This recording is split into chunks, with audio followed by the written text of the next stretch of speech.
आप सभी तैयार हो जाएं और शुरुआत से लेकर अंत तक आप अपने पेन और अपने साथ एक नोटबुक रख लें, ताकि जो भी नोट्स हैं वो आप लें, आप उसके नोट्स बनाएं और उसके बाद हम लोग प्रश्नोत्तर का सत्र शुरू करेंगे। और आप अपने प्रश्न उसमें पूछ सकते हैं। आप जो भी लिख रहे हैं अपनी पुस्तिका में वो बहुत ध्यान से लिखें, और किस तरह से आप हम लोग कैसे एक्सचेंज पे हम लोग काम करेंगे। और हम लोग दोस्तों और सह मालिकों और मेरे सहभागियों, आज की जो हमारे विशेष मेहमान हैं और वो हैं मैरियो एंटोनिका, और ये बहुत खास हैं। और मैं हमेशा अचंभित होती हूँ कि किस तरह से एक महिला के पास ऐसा दिमाग है कि वो क्रिप्टो करेंसी के बारे में और बदलती हुई प्रौद्योगिकी के बारे में बहुत कुछ जानती हैं। और ये बहुत खास बात है, और ये एक बहुत भव्य तथा विकसित दिमाग के ये हमारी लीडर भी हैं, और ये मेरी दोस्त भी हैं। और एंटोनिको, मारिया, मैं आपको यहाँ पे आने के लिए न्योता देती हूँ और आपका यहाँ स्वागत है। धन्यवाद डॉक्टर लिडिया, क्योंकि आप बहुत ज्यादा मेहनत करते हैं अपने देशों में। और भारत इस समय सबसे उच्च कोटि पर सर्वश्रेष्ठ देश है, जहां पर ये जो आपकी मेहनत है, आप अपने जो मार्केटिंग संरचना है उसमें ये पता चलता है। जब मैं नई दिल्ली में थी तो मैंने आपकी सफलता की कहानी सुनी, और मुझे पता है कि किस तरह से आपने और आपके परिवार ने कितनी मेहनत करके आप लोग यहाँ पहुंचे हैं। तो आज हम अपनी CRU ब्लॉकचेन के बारे में बात करेंगे। मुझे पिछले 20 साल से अनुभव है वित्त विभाग का, और पिछले माफ कीजिएगा, पिछले 4 सालों से मैं क्रिप्टो करेंसी के बारे में अध्ययन कर रही हूं। और बहुत सारे देशों में कोई पाठ्यक्रम नहीं है, ना ही कोई कानून है बहुत देशों में जिससे क्रिप्टो करेंसी को जो रेगुलेट करता है या उसको दायरे में लेके आता है। मैं आपको क्रिप्टो करेंसी की के प्रशिक्षण के लिए मैं आपको प्रशिक्षण देती आ रही हूं, और बहुत सारे देशों ने तो इस पाठ्यक्रम को कभी माना भी नहीं। और US में पहला एक ऐसा देश था जिसने अ, ये बोला कि और उन्होंने ये कहा कि वो कोई भी ऐसा कानून नहीं बनाएंगे जो क्रिप्टो करेंसी को पे लागू होगा, बल्कि ये सिर्फ और सिर्फ कुछ इसको किसी शेयर का दर्जा दिया गया। और उसके बाद ये किसी भी तरह की कोई संपत्ति के अंतर्गत नहीं आता। और उसके बाद जो अगला देश आया था और जिसने बिटकॉइन को बहुत ध्यान से देखा और अध्ययन किया, वो जापान था। और उन्होंने एक बिटकॉइन का एक कारोबारी मॉडल बनाया। और और उन्होंने ब्लॉकचेन के बारे में खूब अध्ययन किया, और उन्होंने बिटकॉइन को शेयर की तरह नहीं बल्कि उसको मुद्रा के रूप में उसको स्वीकृति दी। और उन आदान प्रदान में वो उत्पाद और सेवाएं भी बिटकॉइन के जरिए ले सकते थे। और उसके बाद जो दूसरी जो एक यूरोपियन यूनियन का एक देश था, और यहाँ पे बहुत सारे 19वीं और 20वीं सदी में जो बहुत बड़े बड़े जो व्यवसायी थे, उन्होंने बहुत सारे पैसे स्विस बैंक में और स्विट्जरलैंड में जमा कराए। और ये जो देश है इसके पास बहुत सारी पूंजी है अपने बैंकों में, और उन्होंने भी, स्विट्जरलैंड ने भी बिटकॉइन को मुद्रा का दर्जा दिया। और आपको ये जानकर बहुत अचंभा होगा कि उन्होंने बैंक अकाउंट खोले और बैंक अकाउंट में क्रिप्टो करेंसी का, ब्लॉकचेन का आदान प्रदान करना शुरू कर दिया, जिससे आप किसी भी चीज को खरीद सकते हैं और बेच सकते हैं। कुछ और देश हैं जैसे चाइना, उन्होंने ये माना है कि जो क्रिप्टो करेंसी है ना तो वो मुद्रा है और ना ही वो शेयर का दर्जा उसको दिया गया है।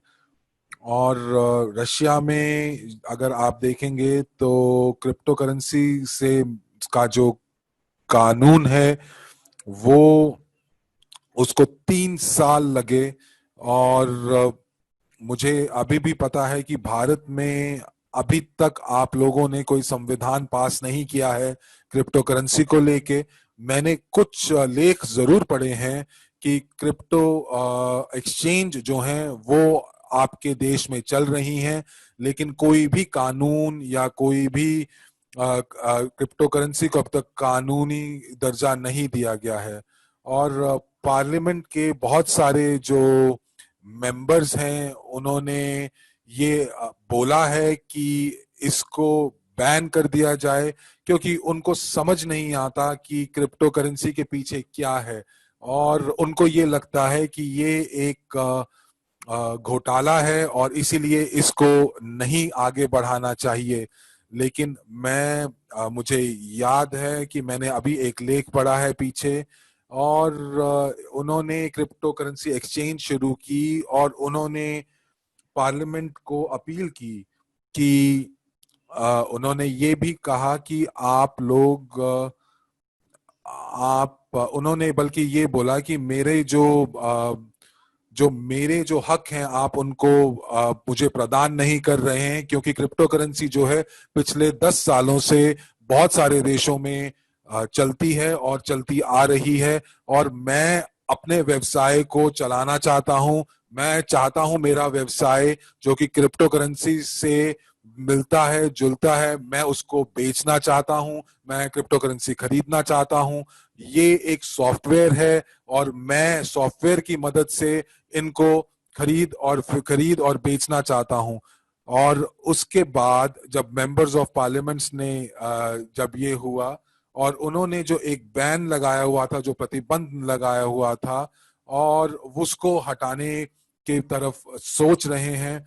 और उन्होंने ये भी कहा है कि ये संवैधानिक तौर पर भारत के लोगों के पास ये उनके पास उनकी मर्जी होनी चाहिए कि चाहे वो क्रिप्टो करेंसी का इस्तेमाल करें या ना करें। तो आइए मैं आपको क्रिप्टो यूनिट ब्लॉकचेन के बारे में बताऊं। तो ये जो है ये एक एथेरियम के ऊपर सिद्ध है, और इसके अंदर जो ब्लॉक हम लोग करते हैं, या ब्लॉक का यहाँ पे मतलब होता है, ब्लॉक का मतलब होता है डेटा ब्लॉक।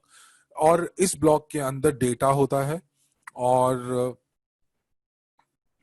और और इसके अंदर जानकारी होती है कि कितना पैसा या कितना कितना क्रिप्टो करेंसी है। और उसके अंदर ये बात भी होती है कि ये जानकारी भी आपको पता चलती है कि इस ब्लॉक के अंदर किसने किसको कितना हस्तांतरण किया।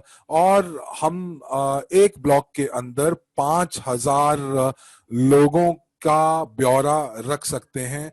और अगर हमारे पूरी पृथ्वी पर 5,000 लोग 1 सेकंड के अंदर अगर ये सोच लेते हैं कि उन्होंने खरीदना और बेचना है क्रिप्टो करेंसी को, तो उनका एक ब्लॉक बन जाएगा। तो तो आप ये देख ही सकते हैं कि आपकी जो जानकारी है उसके अंदर आपको पता चलता है कि किसने किसने किसको कब क्रिप्टो करेंसी बेची और आपने कैसे बेची, क्या आपने कंप्यूटर के जरिए बेची या मोबाइल के जरिए बेची, तो ये सब चीजें आपको पता चल जाती हैं। तो ब्लॉक का मतलब है, ब्लॉक अगर आप देखें तो अंग्रेजी में ब्लॉक का मतलब होता है एक एक आस अड़ोस पड़ोस का इलाका या एक इमारत। और हमारे ब्लॉकचेन में इसका मतलब है कि एक ब्लॉक जिसके अंदर 5,000 लेन देन की जानकारी है। तो हमारी जो ब्लॉकचेन है, वो जो हम लोगों ने जो बनाई है क्रिप्टो यूनिट ब्लॉकचेन, वो उसके अंदर ब्लॉक जब बनता है तो कंप्यूटर उसका सत्यापन हर आधे सेकंड में करता है। और हम लोग इसलिए अपना ब्लॉकचेन मॉडल हमने बनाया क्योंकि ये उसके काफी फायदे थे। जब हम लोगों ने शुरू किया था तब हम लोगों को बोला गया था कि शायद हम इथेरियम बेस्ड ब्लॉकचेन के ऊपर अपना ब्लॉकचेन रखें। तो आपको मैं बता दूं कि ये बहुत धीरे चलती हैं और कई बार एक लेन देन करने में भी उसको आधा घंटा लगता है। और जो बिटकॉइन के ऊपर जो ब्लॉकचेन आधारित होती है, उसकी जो गति है वो बहुत धीरे होती है। इथेरियम की जो गति होती है वो अब थोड़ी बढ़ा दी गई है, और फिर भी वो बहुत ज्यादा वक्त लेती है। और 15 जनवरी को हमारी कंपनी ने हमारे जो टोकन थे वो इथेरियम ब्लॉकचेन के आधार पर जारी किए।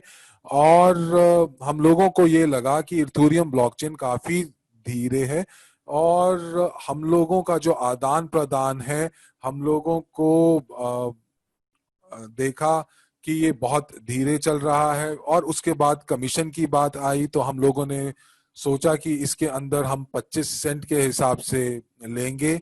और हम लोगों को ये लगा कि क्योंकि हर मिनट में लेन देन होगा, हर सेकंड में लेन देन होगा, तो जो इसकी गति है वो बहुत धीरे थी।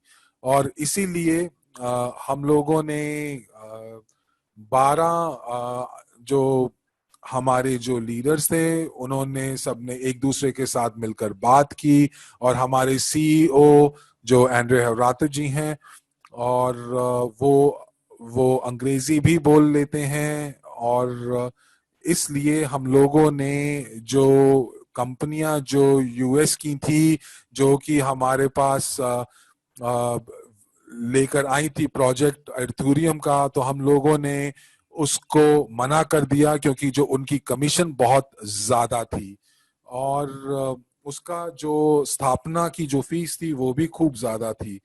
तो और इसलिए हम लोगों ने एक टीम जो बेलारूस से चुनी। और अब हमारे क्रिप्टो यूनिट .cc में आप हमारे ब्लॉक चेन का ऑब्जर्वर को आप देख सकते हैं। और मैं कुछ और आपको अतिरिक्त जानकारी देना चाहती हूँ। हम लोग EOS ब्लॉकचेन के ऊपर आधारित हैं।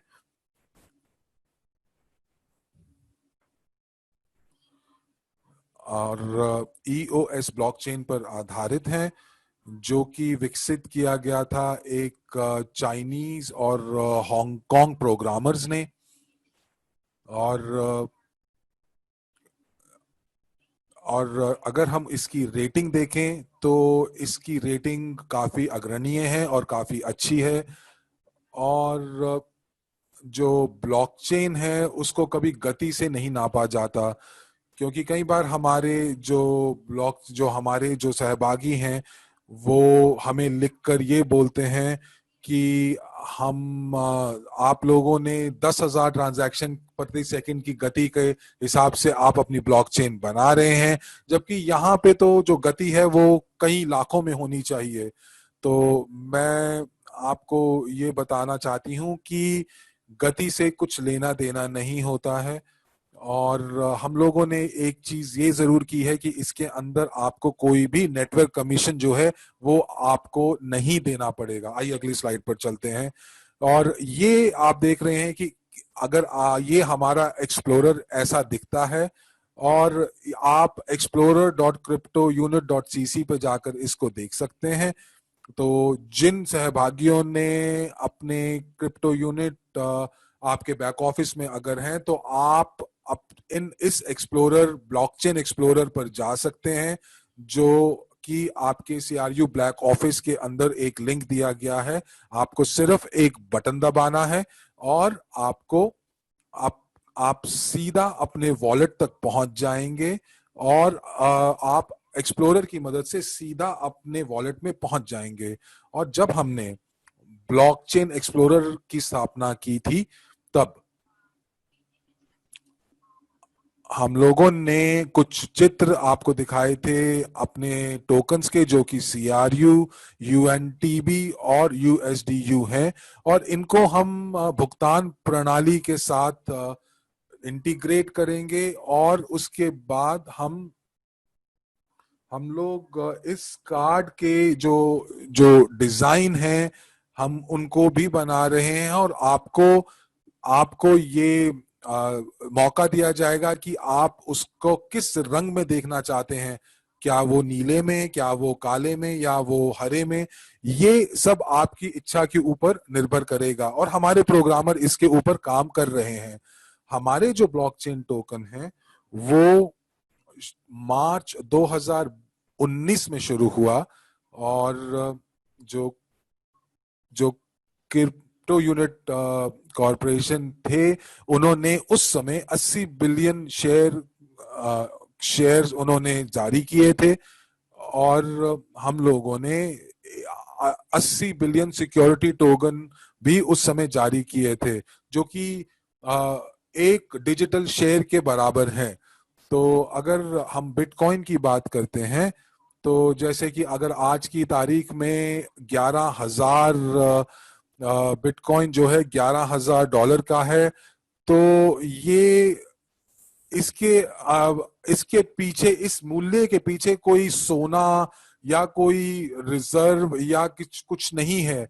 तो आपको ये मैं बताना चाहती हूँ कि अगर आपको एक बिटकॉइन बनाना चाहता है या अगर कोई आप एक बिटकॉइन जारी करना चाहते हैं तो आपको अपने कंप्यूटर की मदद से, कंप्यूटेशन ऑपरेटर्स की मदद से उन सबको इकट्ठा करके आपको माइन करना पड़ता है। और बिटकॉइन की जो माइनिंग है वो बड़े बड़े प्लांट से में होती है और इसमें बहुत ज्यादा पैसा लगता है और इसमें जो बिजली की जो खपत होती है वो खूब ज्यादा होती है।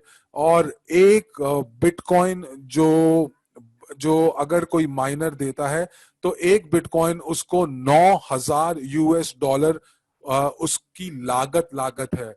तो अगर बिटकॉइन अगर माइनर्स को बेचना है तो उनको 9,000 से ऊपर बेचना पड़ेगा ताकि वो अपनी लागत को कवर करके उससे कुछ भी उससे मुनाफा कमा सकें। और हम लोगों का थोड़ा सा, हम लोगों ने जो शुरू किया वो थोड़ा सा अलग था। हम लोग पहले IPO के रास्ते से नहीं गए। हम लोगों ने इसलिए नहीं किया क्योंकि IPO जाने के लिए जो कंपनी के पास कम से कम 2 या 3 साल का वित्तीय विश्लेषण, फाइनेंशियल स्टेटमेंट्स वगैरह होनी चाहिए।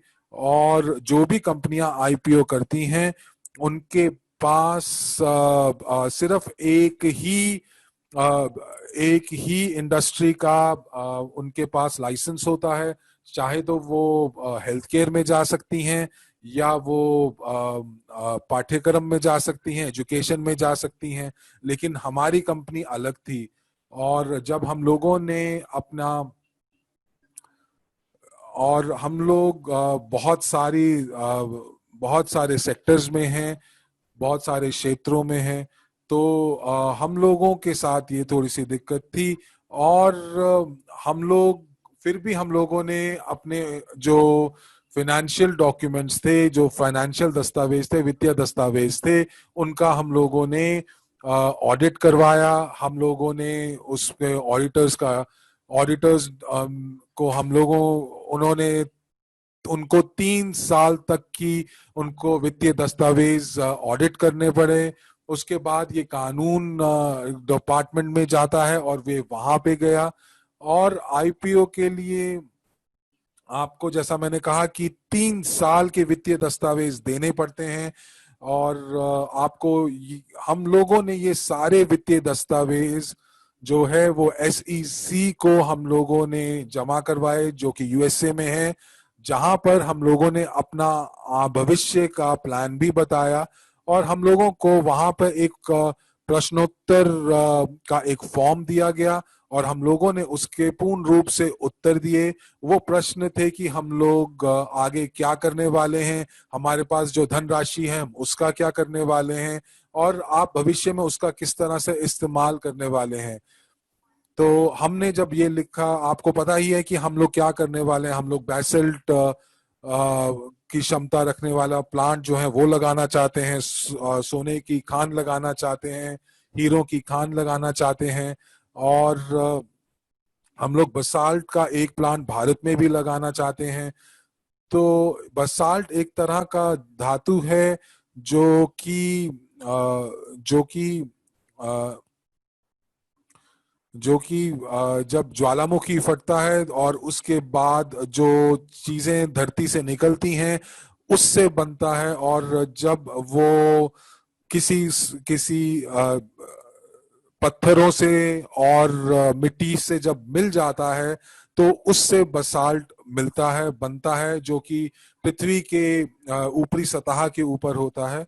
और बसाल्ट जो है वो अगर मैं और धातुओं से उसकी तुलना करूं तो ये बहुत बढ़िया है।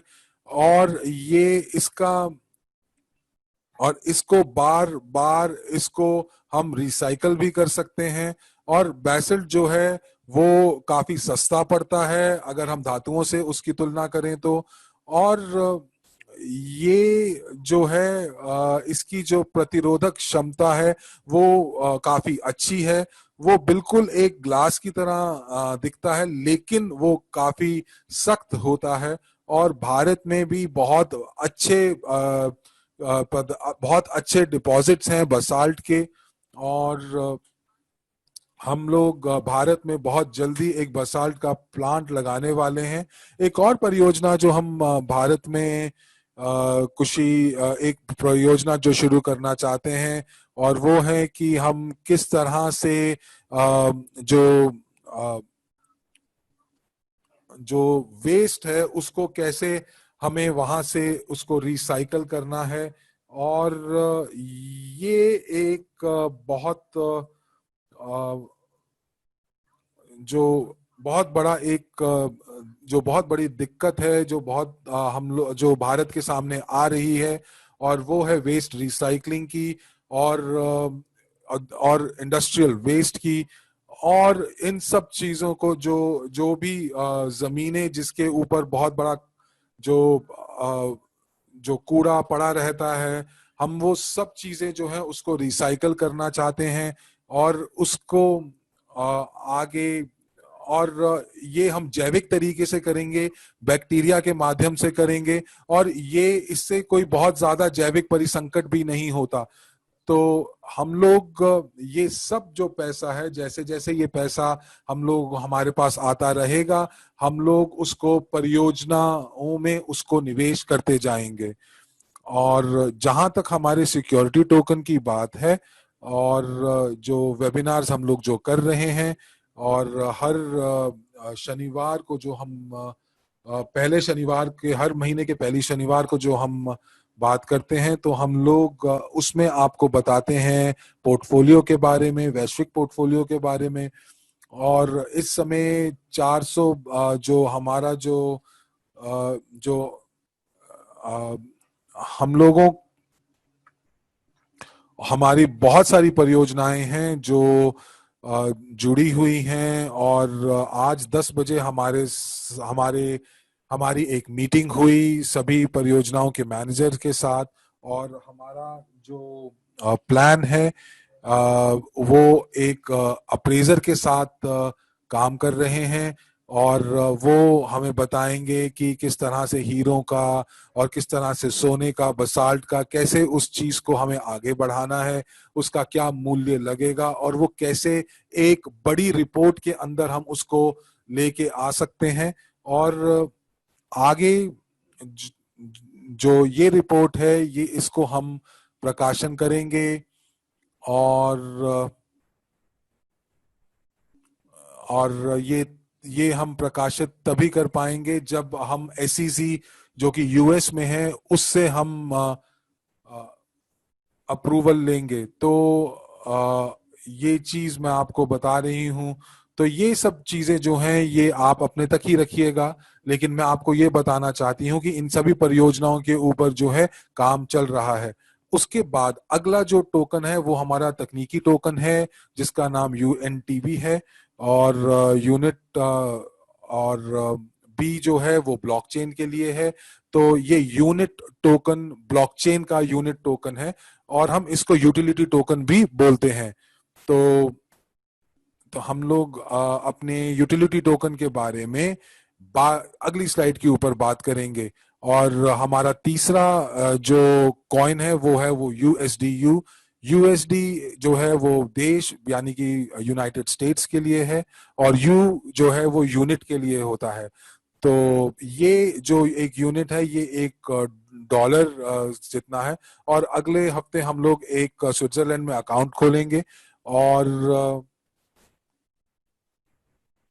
ये जो हमारा जो जिस बैंक में ये अकाउंट होगा वो एक गारंटर के बतौर काम करेगा हमारे यूएसडीयू टोकन के लिए। तो ये कस्टोडियन या गारंटर होगा और ये हमारे पैसे का और हमारे यूएसडीयू का, तो ये हमारे यूएस डॉलर जो हमारी संपत्ति है उसका गारंटर होगा। और जो यूएसडीयू जो हम लोग उसके ऊपर जो हम जारी करेंगे उसका भी गारंटर होगा।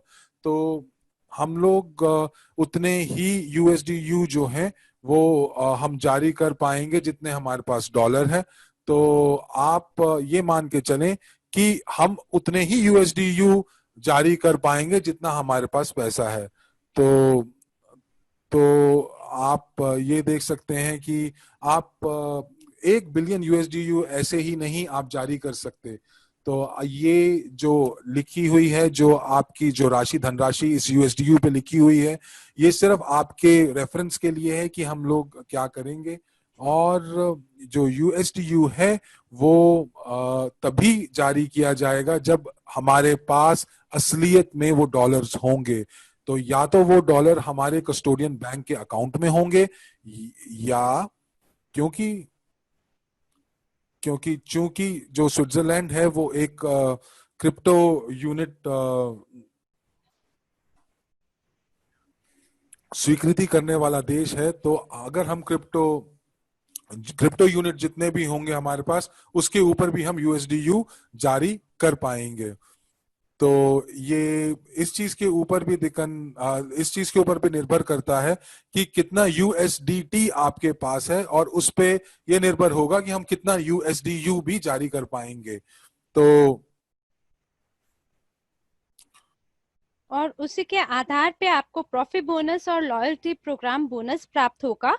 तो जब हम पूरे तरीके से ब्लॉकचेन पे चले जाएंगे, और मेरा ख्याल है कि लगभग जो समय सीमा है वो आधा आधा जो मध्य होगा सितंबर का, तब सोचा जा रहा है करने को, जो कि नजदीकी भाग होगा हमारी वर्षगांठ पर कंपनी की।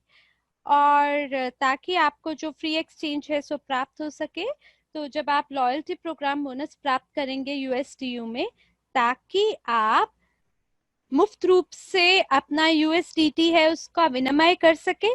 और अगर आपके पास समय है अपने बैंक के साथ सहमत होने को, तो आप उसे बैंक कार्ड के माध्यम से भी यूएस डॉलर को निकासित कर पाएंगे। और फिर वो जो डॉलर्स है वो हमारे बैंक कार्ड पे चला जाएगा, जितने भी हमारे ग्राहक हैं उनके।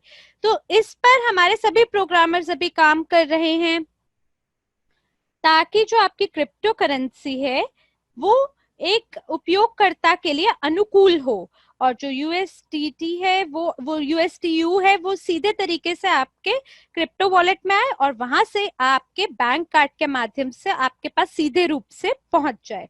तो ये जो यूएसटीटी है ये आपका तकनीकी टोकन है और ये बहुत ही मूल्यवान है। तो अभी तक तो ये दुनिया के अंदर आया नहीं है, आप इसे फिलहाल खरीद नहीं सकते हैं या कहीं और से नहीं ले सकते हैं। तो ये जो टोकन है ये इसका प्रारंभ शुरू तब होगा जब हम आपको पहुंच प्रदान करेंगे क्रिप्टो वॉलेट के लिए, क्रिप्टो एक्सेस के लिए। यानी कि जो ब्लॉकचेन है जब उसका उद्घाटन होगा तो हर जो ब्लॉक है वो हर आधे सेकंड में उसमें 40 यूएनटीबी जो टोकन है उसको संग्रह किया जाएगा, वो आप प्राप्त कर सकते हैं। लेकिन कौन उसे प्राप्त करेगा, सवाल ये है।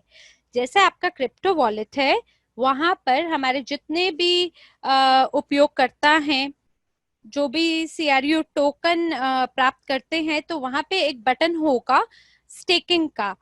वो इस तरह से होगा कि अगर आप डिपॉजिट करना चाहते हैं क्रिप्टो यूनिट को स्टेकिंग के लिए, तो आप कल्पना करिए कि अगर आपका ब्लॉकचेन का उद्घाटन हो जाता है तो हर 40 सेकंड में 40 यूटिलिटी टोकन दुनिया के अंदर आएंगे, यूएनटीबीज। और अगर आप गणित करें इस पर तो 24 घंटे के अंदर हमारे पास 7 मिलियन टोकन, यूएनटीबी टोकन आप प्राप्त करेंगे। और जितने भी क्रिप्टो यूनिट होल्डर्स हैं अगर वो स्टेक के बटन पे क्लिक करेंगे तो ऐसी स्थिति में ये जो जारी किए जाएंगे यूटिलिटी टोकन इसको बांट दिया जाएगा उन सभी लोगों के अंदर जो कि स्टेक के बटन पे क्लिक करेंगे और भागीदारी दिखाएंगे स्टेक के बटन को दबा के हमारे ब्लॉकचेन पे। अगले दिन भी 7 मिलियन टोकन होंगे इसी प्रकार से। तो कोई कहता है कि हमें तो सिर्फ थोड़ा सा ही प्राप्त होने वाला है, 40 टोकन प्रति माह, वो भी 1000 सीआरयू के लिए। लेकिन ये जो गणित है जो स्लाइड पर आपको दिखाई दे रही है इसका ये मतलब है कि जितने भी 7 लाख खाते हैं वो अपने सीआरयू को स्टेक करेंगे। लेकिन हमें ये समझ में आता है कि ये इस तरह से नहीं होगा क्योंकि जो हमारे 7 लाख सक्रिय उपयोगकर्ता हैं उसका ये मतलब है कि किसी ने अपने आप को पंजीकृत किया है, फिर किसी ने अपनी धर्म पत्नी को, अपने बच्चों को, अपने माता पिता को, अपने पोते पर पोतों को जो है उन्होंने पंजीकृत किया। तो एक खाते के लिए उनके नीचे तो कई सारे संबंधी हो जाते हैं, है ना। तो इसी तरह से इससे पहले कि उनके पास समय हो कि वो सभी लोगों की जो खाते हैं उसको प्रोसेस कर सके, हो सकता है उनके जो संबंधी उनका अपना यूजर नेम, अपना पासवर्ड है और हो सकता है वो सक्रिय ना कर पाए उस वॉलेट को पहले कुछ दिनों में या महीनों में। तो वो जो यूजर्स हैं जो ब्लॉकचेन पे जाएंगे हम नहीं जानते, ऐसी स्थिति में हो सकता है 10,000 हो या 70,000 हो, लेकिन 7 लाख तो एकदम से नहीं होंगे। ये बात तो नामुमकिन के बराबर है कि 7 लाख इकट्ठे स्टेक के बटन को दबा दें। तो जितना जल्दी आप इसे करेंगे उतना तीव्र गति से आपको यूएनटीबी मिलेगा। अब सवाल ये है कि हमें ये यूएनटीबी को कहाँ डालना है, हमें इसके साथ क्या करना चाहिए। ये तुरंत आपके लिए तरल हो जाएंगे, तरलता को ये प्राप्त होंगे और आप इसे बेच पाएंगे एक्सटर्नल एक्सचेंज पे तुरंत। तो जितना भी ब्लॉकचेन लॉन्च है और जो आपकी शुरुआत है इंटरनल एक्सचेंज की वो उसी समय पे चालू की जाएगी। ये सभी घटनाएं इकट्ठे चालू की जाएंगी और यूएनटीबी जो तकनीकी टोकन है वो सभी उपयोगकर्ताओं द्वारा इस्तेमाल किया जाएगा, हमारे ब्लॉकचेन के जो उपयोगकर्ता है, ताकि वो अपने क्रिप्टो वॉलेट तक पहुंच बना सके। तो ये जो टोकन है इसका उपयोग किया जा सकता है मेमोरीज खरीदने के लिए, जो आपकी स्टोरेज मेमोरी है सर्वर पर उसको खरीदने के लिए, और कंप्यूटेशनल जो आपकी क्षमता है उसके लिए। जैसे रैम है वो सिर्फ मेमोरी को पढ़ता है, सीपीयू वो सेंट्रल प्रोसेसर यूनिट है और जो नेट है वो नेटवर्क है। तो आप देख सकते हैं रैम स्टोरेज मेमोरी है और सीपीयू जो है वो स्पीड है और जो नेट है वो आपका इंटरनेट चैनल है या बैंडविड्थ है। तो फिलहाल जो कंपनी है वो 4 सर्वर पे चल रही है फिलहाल, जर्मन में और नीदरलैंड में। और अगर हम हमारा सभी जो दिलचस्पी है अगर उसको हम हस्तांतरण करना चाहें ब्लॉकचेन पे तो इस समय जो ब्लॉकचेन है हमारा वो 16 गीगाबाइट लेता है। और अगर आप ब्लॉकचेन का देखेंगे तो उसकी जो मेमोरी है वो 330 गीगाबाइट्स है, और फिलहाल हमारे पास 16 गीगाबाइट है, जो कि हम जो बिटकॉइन का ब्लॉकचेन है उससे 20 गुना ज्यादा कम है हम फिलहाल।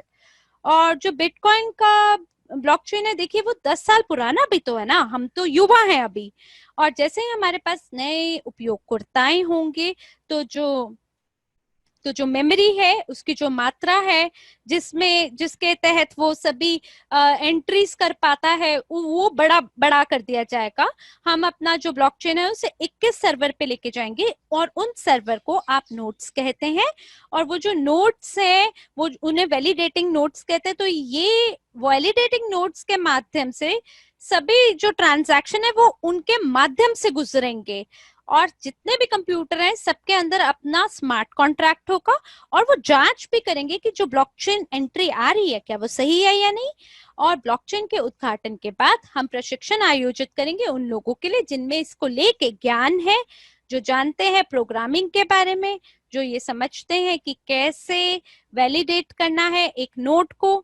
तो जो स्वामी होंगे वैलिडेटिंग नोड के, उनको 5% कमाई वो कर पाएंगे यूएनटीबी टोकन्स के माध्यम से, और जो सीआरयू होल्डर है वो 90% कमा पाएंगे। जितना भी यूएनटीबी टोकन है जारी किया जाएगा उसका 90% कमा पाएंगे।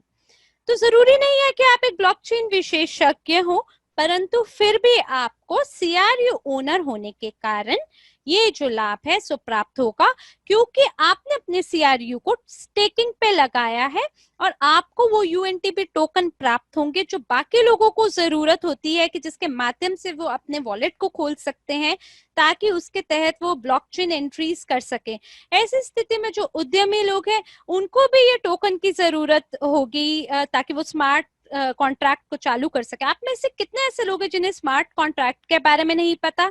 सरलता से समझाऊं तो आप इसे ऐसे समझ लें, जैसे कॉफी बेचने वाली मशीन आपने देखी होगी नुक्कड़ पे, जगह जगह पे आप देखते होंगे कि कैफे वाले को आपने सिर्फ पैसा दिया और वो तुरंत आपके लिए एक कैपेचिनो बना देता है या आपके लिए एक कप चाय बना देता है। और अब क्या है, अब तो देखिए मशीन लगी हुई है चारों तरफ कि आप वहां पे एक सिक्का डालें या बैंक कार्ड डालें और आप फिर एक बटन दबाएं और तुरंत आपको, जैसे आपकी कैपेचिनो है या आपको चाय चाहिए, जो भी फ्लेवर आपको चाहिए, जो भी स्वाद आपको पसंद है, तो मशीन को सबसे पहले ये समझ में आता है अच्छा सामने वाले ने कुछ भुगतान किया है और हो सकता है कि इसको बदले में कुछ चेंज देना है। तो वो जो बटन आप दबाते हैं ना उसे स्मार्ट कॉन्ट्रैक्ट कहते हैं, कि बिना आपकी भागीदारी के वो जो स्मार्ट कॉन्ट्रैक्ट है उसके माध्यम से वो आपके लिए कॉफी बना देगा, या तो दूध के साथ वाली कॉफी देगा या ब्लैक कॉफी देगा। तो ये इसी तरह से है कि कोई चीज को आप कंप्यूटर के माध्यम से एक ऐसे प्रोग्राम कर देते हैं जिसका एक अपना पीछे से काम करने वाला एल्गोरिथम होता है, ताकि अगर बंदे ने, सामने वाले ने अगर चाय मांगी है तो वो कॉफी ना दे दे, और कॉफी मांगी है तो कहीं चाय ना दे दे। तो आपको जो स्वाद पसंद है आपको उसी प्रकार का पेय मिले। तो यही स्मार्ट कॉन्ट्रैक्ट है। और जो आज कल जो बैंक है वो आपके लिए स्मार्ट कॉन्ट्रैक्ट का प्रबंध करते हैं मॉर्गेजेस के लिए।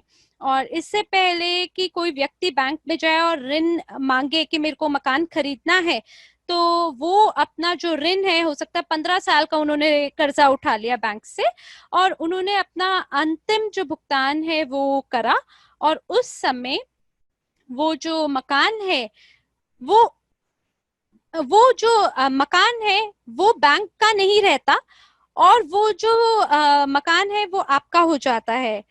तो कई ऐसे लोग हैं वो क्या करते हैं कि वो उसे रीसेल कर देते हैं, वही जो ऋण है उसको बार बार मॉर्गेज को जो है वो रीसेल करते हैं।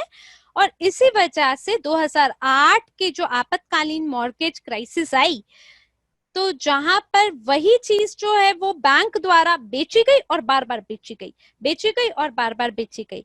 तो जो कई सारे लोग हैं वो पैसा बना सकते थे उसी रियल एस्टेट आइटम पर। और जो स्मार्ट कॉन्ट्रैक्ट है वो इस तरह से काम करता है कि जब आप अंतिम भुगतान करते हैं अपनी ऋण पर, तब जो कंप्यूटर है वो देखता है उसको, वो देखता है कि क्या क्या आपने भुगतान अभी तक कर लिया है, वो कहता है कि अच्छा ठीक है, यहाँ तो इन्होंने भुगतान कर लिया, और जैसे ही कंप्यूटर ये देखता है अंतिम भुगतान भी आपने कर दिया है किस्त का, तो जो रजिस्टर है रियल एस्टेट वाले व्यक्ति का, वहां पर वो जानकारी देते हैं कि ये जो मकान है, इन्होंने जितना भी इनका ऋण था वो चुका दिया गया है, अभी तक का सारा ऋण खत्म हो चुका है। और जैसे ही ये पहली घटना होती है, उसी के हिसाब से दूसरी घटना भी घटित हो जाती है, तो जो लोन है, जो ऋण है, वो खत्म हो जाता है, और वो मकान जो है वो पूरे तरीके से व्यक्ति का हो जाता है जिसने उसके लिए खरीद की होती है। तो जो यूएनटीबी टोकन है ये भी इसी तरीके से स्मार्ट कॉन्ट्रैक्ट पे काम करता है, और ये इथेरियम ब्लॉकचेन पे डाला गया है। लेकिन जैसे हम जानते हैं कि हमारा जो ब्लॉकचेन है उस पर कोई कमीशन नहीं लेता है, और ये तीव्र भी है बाकी इथेरियम के मुकाबले से। तो इसलिए हम जानते हैं कि सभी उद्यमी लोग हमारी ओर आकर्षित होंगे, हमारी ओर आएंगे, ताकि वो वही ट्रांजैक्शन कर सके। और हो सकता है कि ये जो टोकन है ये इशू किए जाएं हमारे ब्लॉकचेन पे, और ये पूरी दुनिया में जारी किया जाए, कि हो सकता है एक व्यक्ति पेरिस के अंदर एक कप कॉफी पी रहा है और उसे तुरंत यूगेन टोकन प्राप्त हो गए, और वो भारत आए और उन्होंने वहीं पे एक कैफे देखा भारत में, और वहां पे भी यूगेन एप्लीकेशन है, तो वो क्या करेंगे कि वो जो टोकन है उनको वो वहां पे भुगतान करेंगे भारत में, ताकि उन्हें छूट प्राप्त हो सके, जैसे कॉफी के लिए उन्होंने किया खरीद की, या खाने के लिए उन्होंने खरीद किया। तो जितने भी उद्यमी लोग हैं उन्हें पहुंच प्राप्त होगी अपने यूगेन टोकन के लिए, और इसको करने के लिए उनको खरीदना होगा हमारी तकनीकी यूटिलिटी टोकन को, ताकि उनका क्रिप्टो यूनिट वॉलेट का जो खाता है उसे खोला जा सके। और जितने ज्यादा हमारे पास उपयोगकर्ता होंगे उतनी ही कमी पड़ेगी यूटिलिटी टोकन की, और जितनी कमी पड़ेगी उतना ही उसका मूल्य बढ़ेगा। तो जो आपका क्रिप्टो यूनिट है, आप अगर उसे खरीदते हैं कुछ महीनों में या कुछ समय में, तो आपको आपकी आय यूएनटीबी में प्राप्त होगी। तो जो प्रारंभिक कीमत है वो 1 सेंट है, लेकिन हमें लगता है कि आने वाले 1 महीने के अंदर जब 1 मिलियन व्यवसायी हमारे साथ जुड़ जाएंगे यूगेन के माध्यम से, तो मेरे ख्याल से यूएनटीबी टोकन का जो कीमत है वो आपका $3 तक, 50 सेंट से $3 तक उसका मूल्य में वृद्धि हो सकती है। और लोगों को बहुत सारी खरीद करनी होगी स्टोरेज के लिए अपने सर्वर पे, और ये उसी नींव पे काम करेगा जिस पे बिटकॉइन माइनिंग काम करता है, उसी आधार पे काम करेगा, कि अगर आपको 1 बिटकॉइन चाहिए तो उसके लिए आप भुगतान करते हैं, बहुत सारा समय बिताते हैं कि मेरे को उसका खनन करना है, माइनिंग करनी है, और फिर ये इसी तरह से हमारे ब्लॉकचेन के लिए भी काम करेगा। जितना ज्यादा सर्वर आप पे काम आप करेंगे उतना ज्यादा ये महंगा पड़ेगा जो यूएनटीबी टोकन है। तो यूएनटीबी टोकन जो है आपके एक्सटर्नल एक्सचेंज पे जारी किए जाएंगे, जहां पे उसको ट्रेड किया जाएगा। अगर आप यूएनटीबी पे अगर कमीशन भुगतान करते हैं तो आपको छूट भी प्राप्त होगी ट्रेडिंग में। अभी ये बाइनेंस वाला जो एक्सचेंज है उस पे भी ये काम कर रहा है, उनके अपने पास अपने टोकन होते हैं, और जो ट्रेडर्स हैं वो पैसे को बचाते हैं जो ट्रेडिंग ऑपरेशंस है उस पर, अगर वो भुगतान करे कमीशन फी का बदले में टोकन्स के। तो मैंने आपको ये बताया है कि यूएनटीबी के आधार पे नए नए टोकन्स भी जारी किए जाएंगे। तो आइए अगली स्लाइड पर चलते हैं। अभी तक हम तैयारी कर रहे हैं नई कार्य क्षमता पे जाने के लिए, जो नया आंतरिक एक्सचेंज शुरू होने वाला है उसके लिए हम लोग जोरों शोरों से काम कर रहे हैं। जो भी हमारे प्रोग्रामर्स हैं वो उसकी जांच कर रहे हैं, और वो जो तीसरा सर्वर है उस पे वो ये कर रहे हैं कि कोई खरीद रहा है, कोई बेच रहा है सीआरयू अंकों को यूनिट्स के बदले में। और आज लंच के बाद में हम सभी लोग जो भी पुराना खरीद का और बेचने का जो ऑर्डर है उसको कैंसिल कर दिया जाएगा एक्सचेंज पर, और फिर हम हमारी जो सपोर्ट सर्विस है उनके लिए इंतजार करेंगे कि जो भी जानकारी है कि क्रिप्टो यूनिट और यूनिट जो है वो वापस आपके खाते में आ गए हों। अगर अचानक से कोई भी पैसा कहीं पे भी अटक जाता है रास्ते में, तो ऐसी स्थिति में आपको आपका जो बैलेंस है उसको आप देखें, वॉलेट को आप देखें, और ध्यान दें कि जो आपका कैंसल्ड ऑर्डर है वो उसके तहत आपके जितने भी यूनिट और क्रिप्टो यूनिट है वो आपके पास वापस आ जाएं बैक ऑफिस में। और जैसे ही हम देख लेंगे कि हाँ सारे बैलेंस ठीक है, तभी हम नया जो कार्य क्षमता है उसको चालू करेंगे। फिलहाल आप सभी वीआईपी क्लब के सदस्य हैं, तो आप अपने सीआरयू पोर्टफोलियोज अनुभाग पे जाएं, बाईं ओर देखें, वहां पे आपको वही टैब प्राप्त होगी जिस पे लिखा होगा एक्सचेंज, और वहां पर आपके पास एक नया फंक्शन अवेलेबल होगा। तो सबसे पहले आप तालिका को देखेंगे यानी चार्ट को देखेंगे, फिर आप नीचे स्क्रॉल डाउन करेंगे तो आपको बाकी चीजें भी दिखने को मिलेंगी, बाकी सेक्शंस भी हैं। कुल मिला के 5 ऐसे अनुभाग हैं नई कार्य क्षमता के।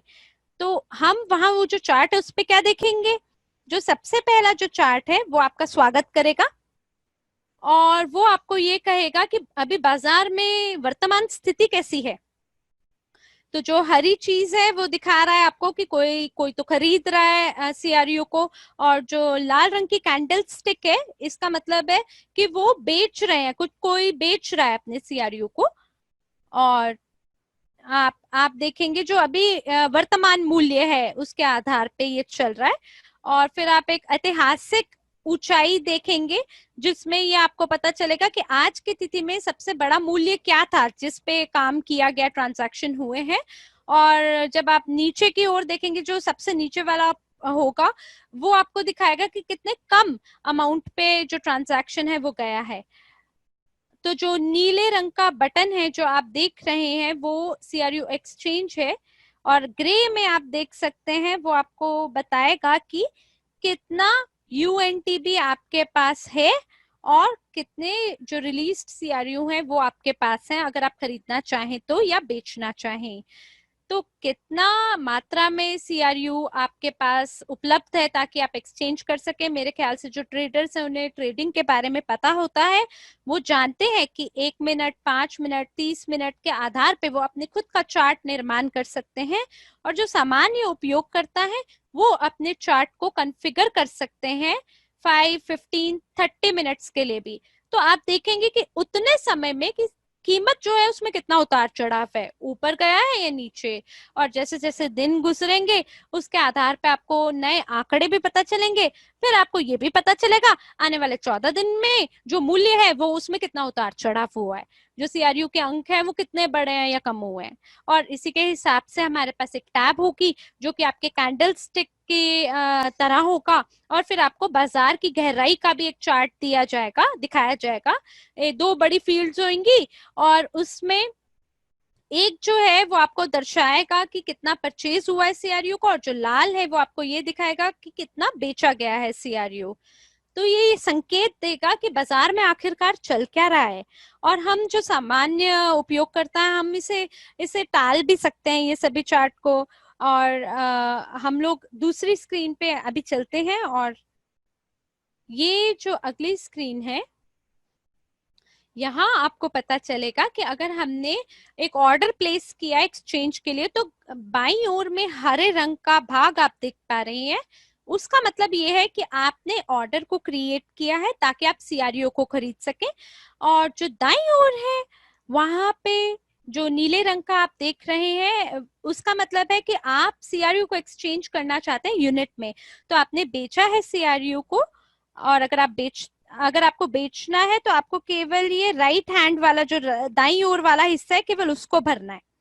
तो जो बाजार के आधार पे जो ऑर्डर है उसमें जो कंप्यूटर है आपको दिखाएगा कि बाजार में बेचने या खरीदने के लिए सबसे उत्तम कीमत क्या है।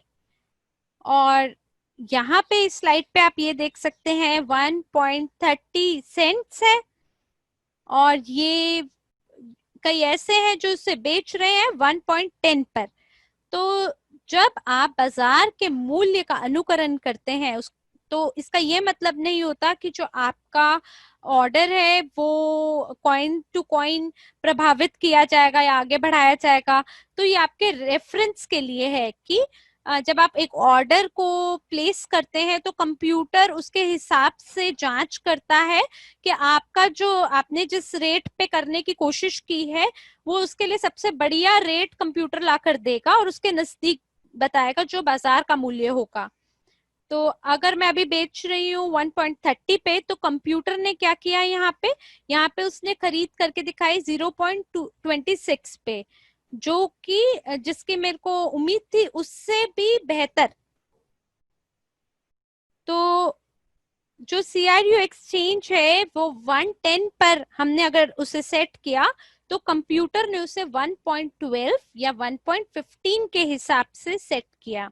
तो जो सीमित ऑर्डर है, जिसका ये मतलब है कि जो कीमत है इस ऑर्डर पे वो हिल नहीं सकती, वो फिक्स्ड है, और ये वो मूल्य है जिस पे आप बेचना चाहेंगे। हो सकता है कि जो औसत कीमत है वो बाजार पे 5 सेंट की है, और ये एक सही विकल्प रहेगा कि आप खरीदें बजाय कि बेचें, क्योंकि जो 5 सेंट है वो सही कीमत नहीं है, और आने वाले 2 या 3 घंटों के अंदर हो सकता है कि इसका मूल्य बढ़ जाए। हमें ये भी नहीं पता कि किस कीमत पर हमारा जो एक्सचेंज है वो न्यूनतम किस कीमत पर उसका उद्घाटन होगा। कई ऐसे ट्रेडर्स है जो बहुत सारे ऑर्डर्स लगा देंगे, हो सकता है कि वो 1 पे या 5 पे, 5 सेंट पे उसे खरीदने के लिए बहुत सारे ऑर्डर लगा दें। आपने एक्सचेंज खोला और आप कहेंगे कि अरे ये तो 5 सेंट पे जब आएगा बाजार का मूल्य तब मैं बेचूंगा, लेकिन ये आपकी वास्तविकता को नहीं दर्शाता है। ये तो एक तरीका है जिसके माध्यम से जो ट्रेडर्स हैं उन्होंने जो CRU है उसका प्राइस ये दर्शाने के लिए कि इसकी तो कीमत बड़ी कम है, उन्होंने ये काम किया है। तो आप यहाँ पे इस जो सेक्शन है लिमिटेड ऑर्डर, इस पे क्लिक कर सकते हैं और अपने हिसाब से 50 सेंट पे, 20, 30 सेंट पर आप निर्धारित कर सकते हैं। यहाँ तक कि $1 पे भी आप उसका जो कीमत है वो सेट कर सकते हैं, और जो सबसे सीमित ऑर्डर होगा उसको धीमे धीमे चालू किया जाएगा आपके लिए। और जैसे ही लोग ऐसे आएंगे जो आपकी कीमत से मिलते जुलते होंगे, तो उसी हिसाब से ये जो ऑर्डर है इसको आगे बढ़ाया जाएगा और ये पूरा किया जाएगा। आइए हम अगली स्लाइड पर चलते हैं। जी हाँ, ये वाली।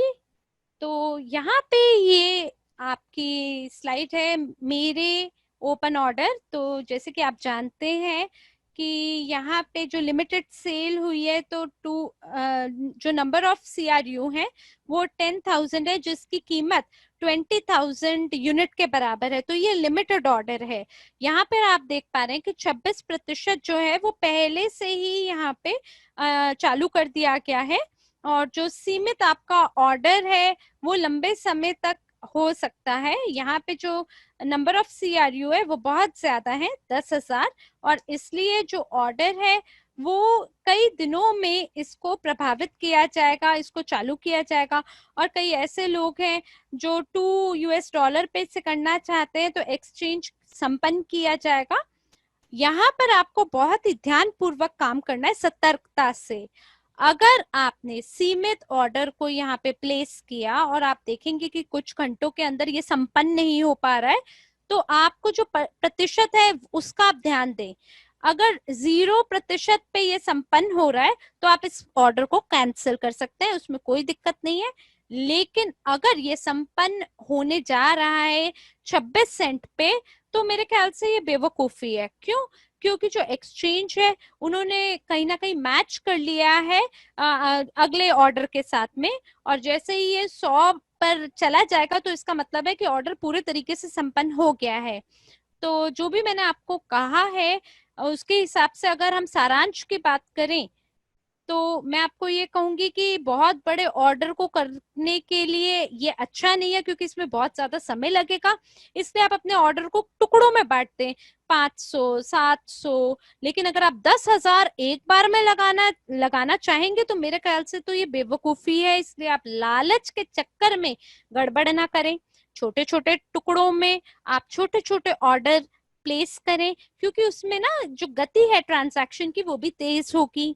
और नीचे आप देखेंगे यहाँ पे बोर्ड है ऑर्डर्स का, कि जब आपके नियम और शर्तें एक्सचेंज की पूरी हो जाएंगी तो इसे ऑर्डर बोर्ड कहा जाता है।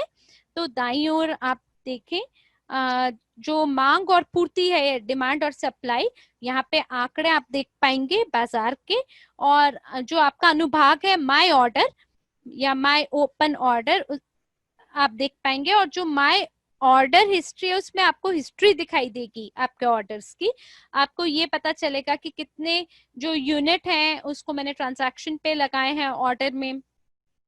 और CRU भी ऑर्डर में, लिमिटेड ऑर्डर्स में पहले से ही प्लेस कर दिए गए हैं। वो पूरी जानकारी आपको इस अनुभाग पे देखने को मिलेगी। आइए अगली स्लाइड पर चलते हैं।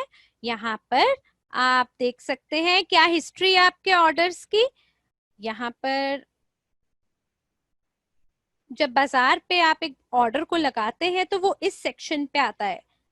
अगर वो लिमिटेड ऑर्डर है तो वो माय ओपन ऑर्डर पे होगा संपन्न होने से पहले, और जैसे ही वो संपन्न हो जाएगा वो आपको यहां दिखाई देगा माय ऑर्डर हिस्ट्री में।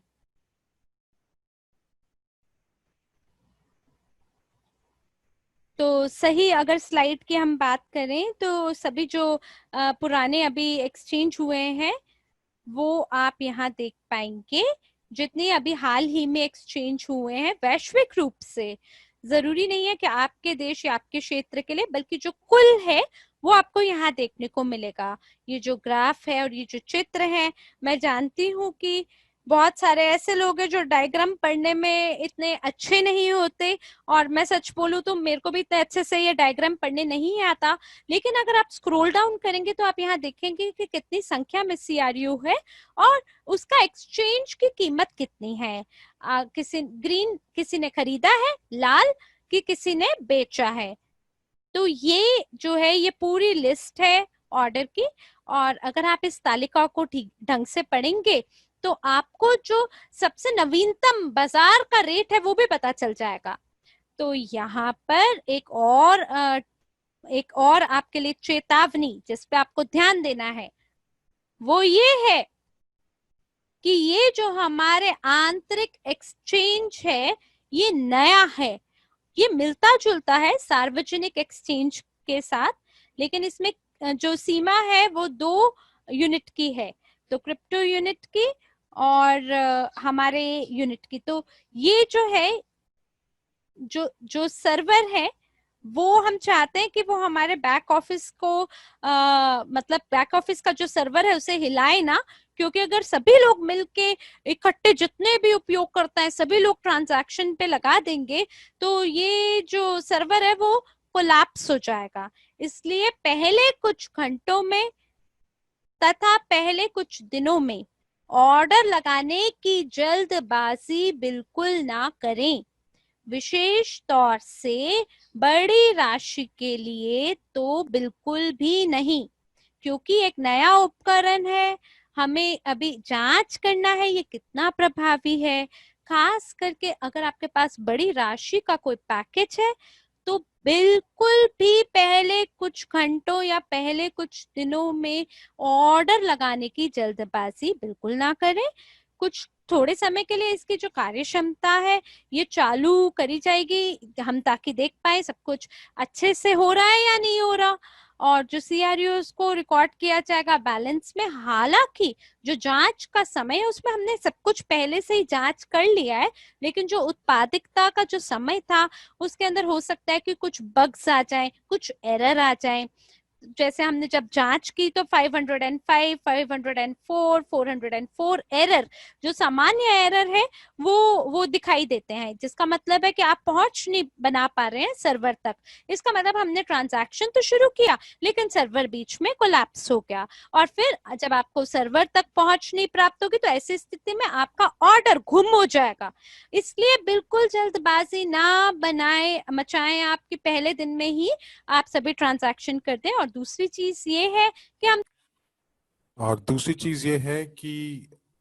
जो सट्टेबाज हैं वो ये चाहेंगे कि सबसे कम कीमत पर आपकी जो जो आपके क्रू हैं वो आपसे खरीदने की कोशिश करेंगे। हो सकता है वो 10 सेंट्स या 15 सेंट्स में खरीदें जो कि बहुत सस्ता है। और जैसे ही पहले लोग बेचते हैं तो बहुत सारे लोग इतने कम मूल्य पे कभी भी नहीं बेचेंगे। और इसलिए जब आप स्टेकिंग करते हैं तो CRU आपको मिलते हैं, आपको बोनस CRU मिलते हैं। लेकिन कुछ लोग ऐसे भी होंगे जो कम मूल्य पे बेचेंगे, लेकिन कुछ दिनों के बाद जब ये आप वापस आंतरिक एक्सचेंज में आएंगे तो आपको दिखेगा कि मूल्य जो है, जो आपने 10 सेंट्स में बेचा था वो 30 सेंट 40 सेंट हो सकता है, $1 भी हो जाए। तो मुझे ये समझ में आती है कि 6 महीने जब खत्म हो जाएंगे तो आपको अपने ऊपर बहुत पछतावा होगा कि ये आपने क्या कर दिया।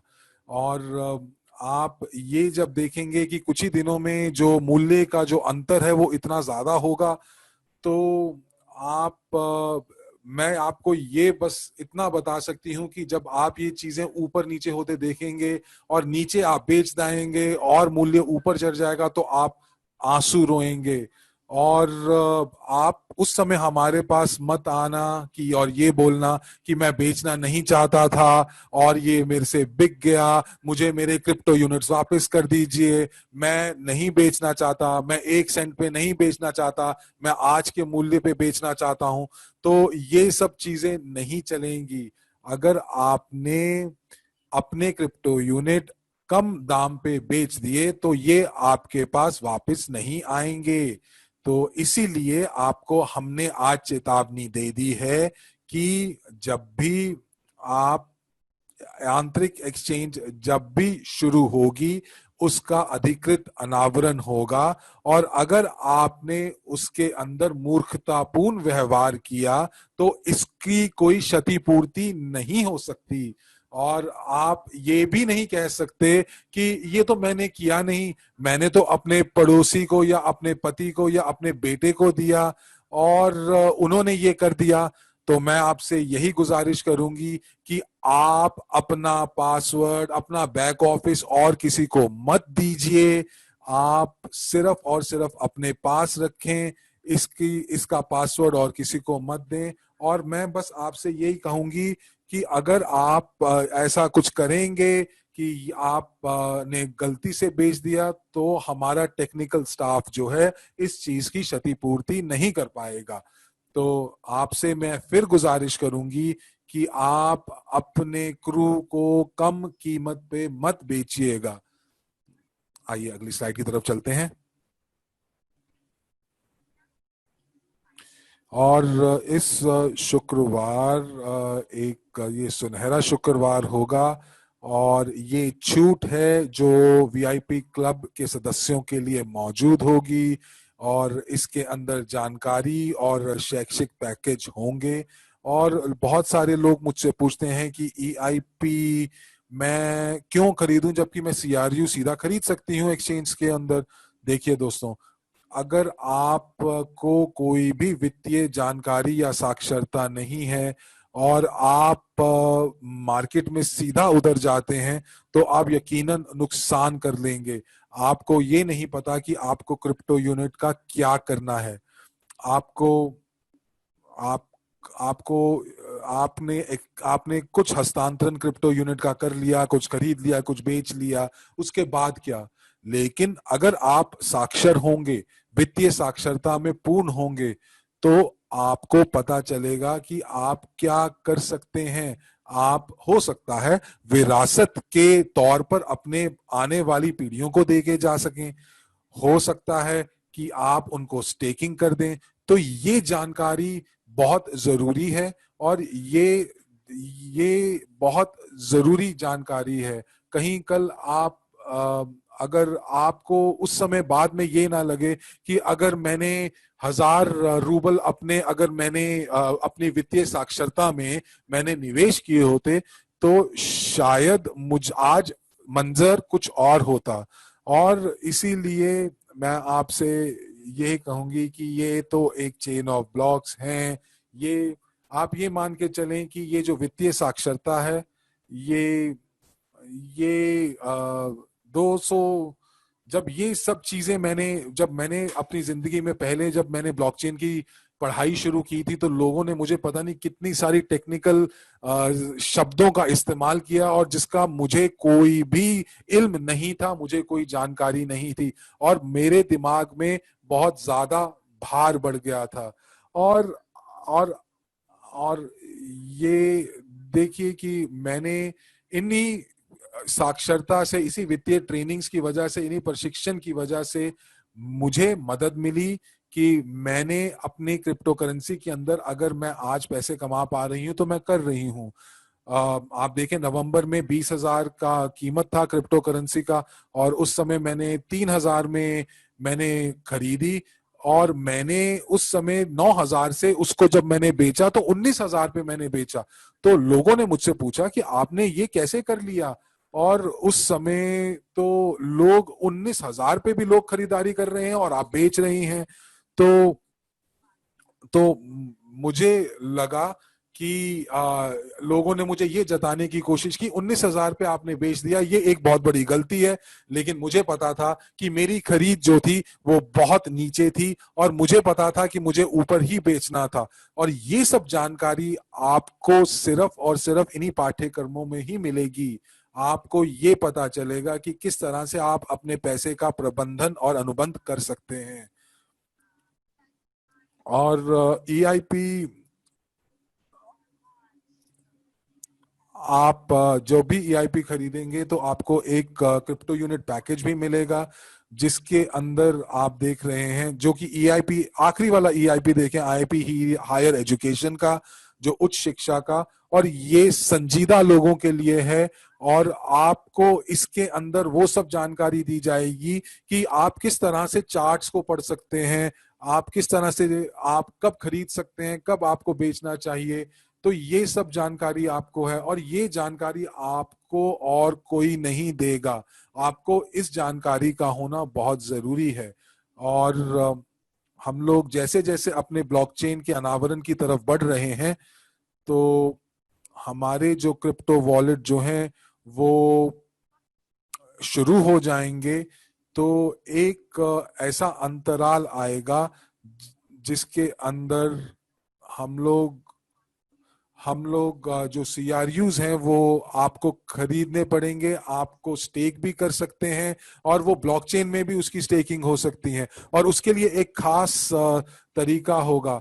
और आप उसको आपको उस समय आपकी जो जानकारी है जो हम आपको बताएंगे, आपको उस हिसाब से ही स्टेकिंग करनी पड़ेगी। और ये जो स्टेकिंग होगी ये नॉन आप इसको स्टेकिंग करने के बाद इसको आप इसको खोल नहीं सकते, उसको वापस अनस्टेक नहीं कर सकते। ये एक खास चीज है जिसके बारे में मैं आपको बाद में बताऊंगी। तो अगर हम आप एक उदाहरण के तौर पर, अगर आप एक ईआईपी खरीदते हैं जो कि रिलीज नहीं है, तो आप एक्सचेंज के पास नहीं जाएंगे, बल्कि आप स्टेक स्टेक्ड कूपन से भी, स्टेक्ड टोकन से भी आप इस एजुकेशन पैकेज को खरीद पाएंगे। और उसमें क्या होगा, आपको डिविडेंड मिलते जाएंगे, आपको बोनस मिलते जाएंगे। तो दोस्तों मैं बता सकती हूँ कि जैसे जैसे हमारे अनावरण के जो एक्सचेंज के अनावरण के दिन पास आ रहे हैं, ये शैक्षिक पैकेज जो हैं ये बहुत मांग में होने वाले हैं। और हमारे ये जब हम लोगों ने इस शैक्षिक प्रोग्राम के बारे में बताया, और उस समय जो भी प्रेसिडेंशियल काउंसिल के जो सदस्य थे वो अपनी टीम को इसके बारे में उसी समय बताना चाहेंगे।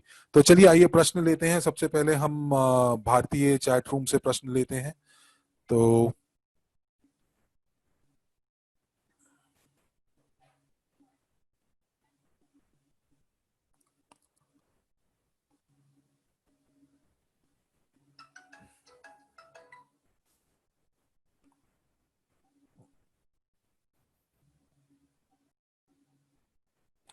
मारिया, क्या आप मुझे सुन पा रही हैं?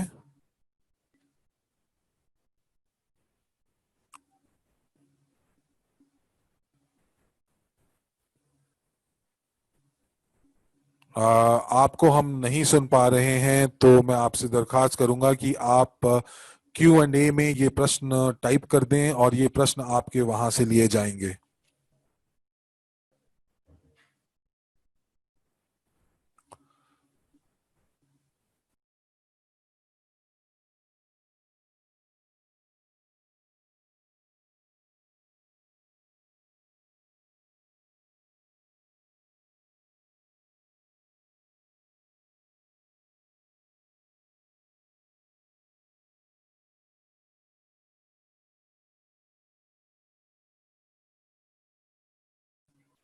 अ, बिल्कुल ठीक है। जो ब्लॉकचेन है बिल्कुल सुरक्षित है। कि आप, मुझे नहीं पता कि आप ये प्रश्न क्यों पूछ रहे हैं।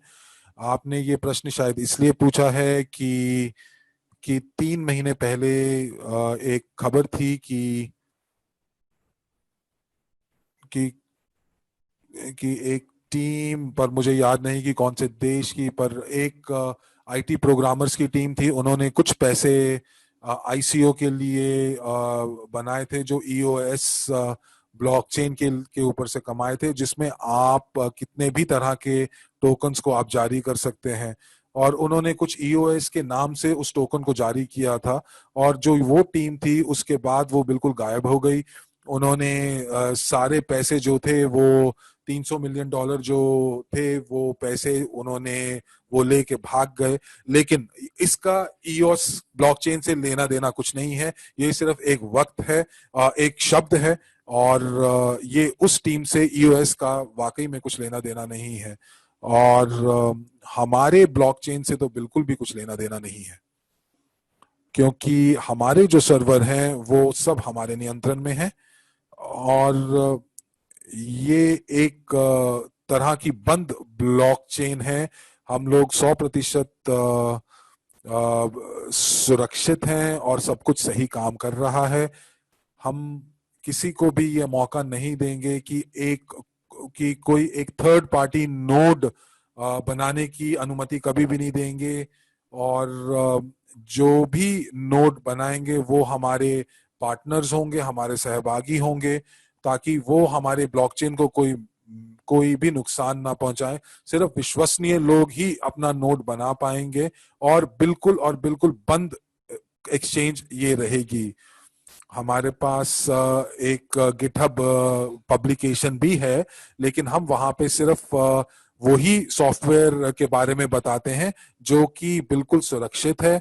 और ये जो डिविडेंड की जो जानकारी है या बोनस की जानकारी है, ये कहीं पे भी प्रकाशित नहीं हुई है। तो तो क्या यूएनटीबी जो है वो रोज उसका उपार्जन रोज होगा या वो महीने में होगा, अक्रूड होगा? देखिए, यूएनटीबी का जो अक्रूवल का जो प्रक्रिया है वो हर सेकंड होगी। और जैसे ही वो आएंगे और वो उसी समय आप प्रति सेकंड आपके अकाउंट में वो दिखाई देंगे। तो क्या नियम और शर्तें हैं स्टेकिंग की? देखिए, जब हम ब्लॉकचेन के ऊपर जाएंगे तो कोई भी नियम और शर्त नहीं होगी कि आपको वीआईपी क्लब का मेंबर होना है, अनिवार्य है या नहीं है। और कुछ लोग जो हैं वो कुछ सीआरयू, जो जारी हुए हुए सीआरयू अपने पास रखना चाहते हैं, और बाकी के सीआरयू वो स्टेकिंग कर सकते हैं। तो ये सब आपके ऊपर निर्भर करता है कि आप क्या करना चाहते हैं। जब हम अब जब हम बाहरी एक्सचेंज की तरफ जाएंगे, तो क्या हम सीआरयू यूएनटीबी के साथ इस्तेमाल कर पाएंगे? जी नहीं। आप यू आप सीआरयू बिटकॉइन के लिए खरीद सकते हैं। सीआरयू का इस्तेमाल आप इथेरियम खरीदने के लिए कर सकते हैं। और अगर इसी प्रश्न को मैं थोड़ा सा बड़ा करती हूँ, तो क्या नए लोग सिर्फ हमसे ही खरीदेंगे या वो बाहरी एक्सचेंज से खरीदेंगे? तो जो नए लोग हैं वो यूएनटीबी जो हैं वो हमारे वो पार्टनर से भी यूएनटीबी जो है वो खरीद सकते हैं। वो सिर्फ अपना एक क्रिप्टो वॉलेट खोलेगा अपने हमारे वेबसाइट से और उसको डाउनलोड करेगा। और उसके बाद वो अपने वॉलेट का पता आपको देगा। और अगर आपके वॉलेट के अंदर यूएनटीबी है तो आप उसका हस्तांतरण उनको कर सकते हैं। जैसे एक अकाउंट से दूसरे अकाउंट में आप पैसा हस्तांतरण करते हैं, या आप बिटकॉइन हस्तांतरण करते हैं, तो आप उस समय एक्सचेंज का आपका कुछ लेना देना नहीं होगा। यानी कि पीयर टू पीयर या वॉलेट टू वॉलेट आप हस्तांतरण कर सकते हैं। और अगर आपका कोई दोस्त है, अगर आपका कोई जानकार है, तो आप कर सकते हैं। लेकिन अगर आप किसी से ऑनलाइन बात कर रहे हैं और वो ये कहें कि आप मुझे यूएनटीबी भेज दें और मैं उसके बाद आपको मैं फिएट पैसे दे दूंगा, तो ये आपको ध्यान रखना पड़ता है। हो सकता है कि ये फर्जी आदमी हो और ये धोखाधड़ी आदमी हो। और ऐसी बहुत सारी घटनाएं हम देख चुके हैं और हम लोग सुन चुके हैं। तो आप यूएनटीबी जो है, वॉलेट से वॉलेट आप भेज सकते हैं, लेकिन आप इस चीज का ध्यान रखें कि आप सिर्फ यूएनटीबी जो है वो विश्वसनीय वॉलेट या विश्वास पात्र को ही भेजें। क्या ऐसा हो सकता है कि बाहरी एक्सचेंज में हम लोग ना बेच पाए? हो सकता है कि कोई मांग ही ना हो, तो तब क्या करेंगे? देखिए, हो सकता है कि कुछ अंतराल के लिए, शायद कुछ घंटे के लिए या एक दिन के लिए ऐसा हो सकता है। और मई की बात है कि हम लोग जब पीयर टू पीयर हस्तांतरण कर रहे थे, व्यक्ति से व्यक्ति हस्तांतरण कर रहे थे, और सिर्फ लोग थे, और टेलीग्राम पे जो लोग थे उस समय वो स्वीकृति दे रहे थे कि हाँ, मुझे सीआरयू खरीदना चाहते हैं, और हम लोगों ने एक लॉगिन से दूसरे लॉगिन में सीआरयू जो थे हस्तांतरण किए थे और यूनिट्स लिए थे। और मई के अंदर की ही बात है, जो वॉल्यूम था, जो मार्केट का उस समय आकार था, वो 2 मिलियन के आसपास था। लेकिन जो व्यक्ति से व्यक्ति का जो एक्सचेंज या पीयर टू पीयर एक्सचेंज था, वो वो थोड़ा सा बदल रही थी, क्योंकि मई में लोगों ने सीआरयू जो थे वो 10 सेंट्स में भी खरीदे और 15 सेंट्स में बेच दिए।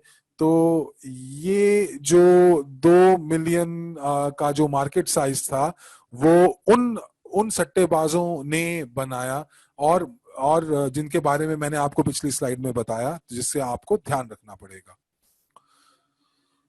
अगला प्रश्न है कि अगर मैं सीआरयू स्टेकिंग करता हूं तो क्या मुझे बोनस सीआरयू और यूएनटीबी में मिलेगा? जी नहीं, सिर्फ और सिर्फ यूएनटीबी में ही मिलेगा।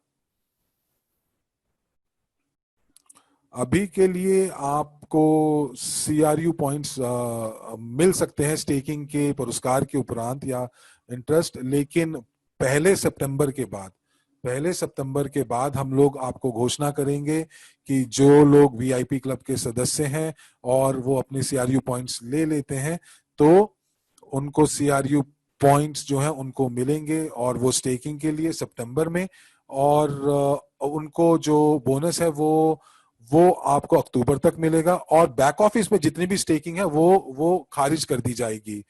और हम लोग एक अवधि रखेंगे, और जो सीआरयू जो पॉइंट्स हैं वो आप इंटरनल एक्सचेंज पे या आंतरिक एक्सचेंज पे ले जा सकते हैं। अगर आप अपने टोकन्स जो हैं वो अगस्त में रखते हैं, सपोज 15 अगस्त को रखते हैं, तो आपको 15 सितंबर को आपको अपना बोनस मिलेगा। और अगर आप सितंबर में अगर आप स्टेकिंग करते हैं, तो अक्टूबर के पहले हफ्ते में आपको बोनस मिलेगा। आप नए स्टेकिंग नहीं कर पाएंगे बैक ऑफिस पे, और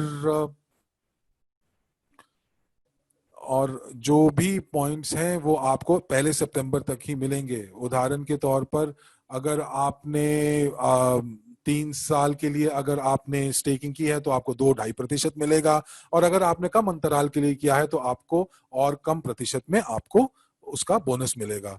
तो ये सिर्फ और सिर्फ यूएनटीबी में ही बोनस आपको दिया जाएगा।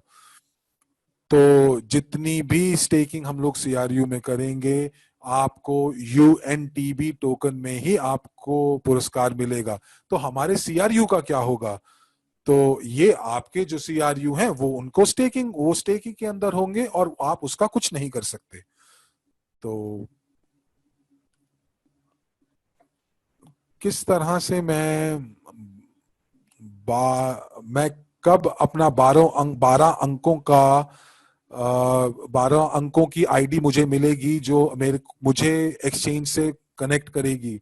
आप अपने बैक ऑफिस में जाएं और आप क्रिप्टो वॉलेट में जाएं। देखिए, हम लोग इसके निर्देश जो हैं वो जारी कर रहे हैं, और हम लोग बहुत जल्दी आपको इसके बारे में एक आपको निर्देश देंगे कि आप किस तरह से अपने बैक ऑफिस से आप क्रिप्टो वॉलेट को आप डाउनलोड कर सकते हैं। तो आपको 12 अंकों का जो कोड है वो आपके वॉलेट का पता है, वो आपको मिल जाएगा। आपको एक प्रॉम्प्ट विंडो दिखाई देगी और आपको वो बोलेगा कि आप अपने ये जो पता है वॉलेट का, उसको आप बड़े ध्यान से रखें, उसको और कोई ना देख सके, क्योंकि ये जो है ये आपके एक कोड बनाने के लिए एक एक आपको कहीं ना कहीं उसको लिखना पड़ेगा उन 12 अंकों का।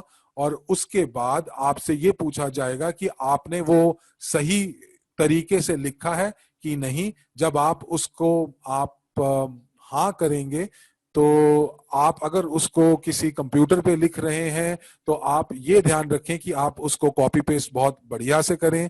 और उसके बाद एक कोड होगा जो कि जिसका जिसका जो आपको दिया जाएगा, और उसके बाद ही आपको एक लॉगिन और पासवर्ड दिया जाएगा। और ये साथ ही साथ आपको एक गुप्त की दी जाएगी, और आप जिससे अपना वॉलेट जो है उसको पहुंच बना सकते हैं। और कई बार ऐसा हो सकता है कि जैसे कि आपके कंप्यूटर में कुछ खराबी आ जाए और आपने अपनी सीक्रेट चाबी जो है वो, या सीक्रेट की वहां पे आपने रखी है, तो आपके पास आप एक चेकबॉक्स होगा जिसमें आपसे पूछा जाएगा कि अगर मैं अपनी सीक्रेट की को गुमा दूं तो मैं अपनी कंपनी के ऊपर पूर्ण रूप से विश्वास रखता हूं और वो मुझे मेरे वॉलेट की पहुंच वापस बना सकती है।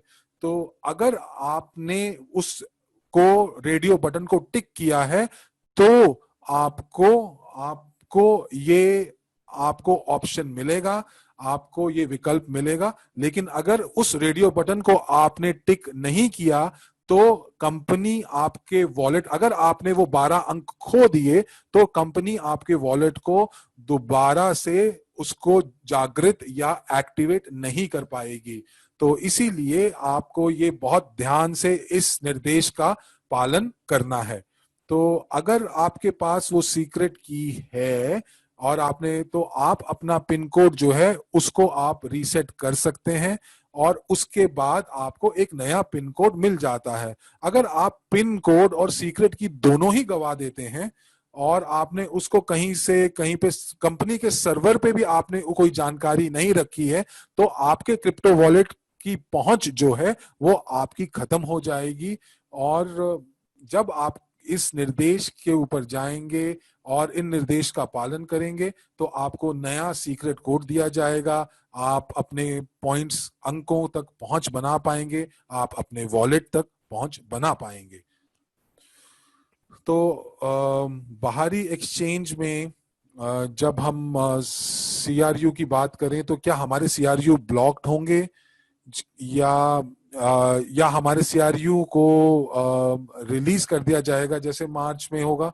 देखिए, बिल्कुल जैसे कि हम लोगों ने सीआरयू आपके जो ब्लॉक्ड हैं वो रिलीज हो जाएंगे। और जैसे जैसे सितंबर नजदीक आता जाएगा, हमारे जो दस्तावेज हैं वो इस समय United state security exchange company के पास हैं, और वो हमारे वाइट पेपर्स का उन्होंने दो हिस्सों में विभाजन कर दिया है। एक इसको बोला जाता है प्राइवेट प्लेसमेंट मेमोरेंडम, और ये इस तरह का दस्तावेज है कि जिसके बारे में जैसे आईपीओ होता है उसके बारे में जानकारी दी गई है, और इसमें ये बताया जाता है कि क्या क्या जोखिम हो सकता है अगर आप इसके अंदर निवेश करते हैं। तो ये चीज बहुत जरूरी है, ये प्रक्रिया बहुत जरूरी है यूएस और यूरोप के लिए।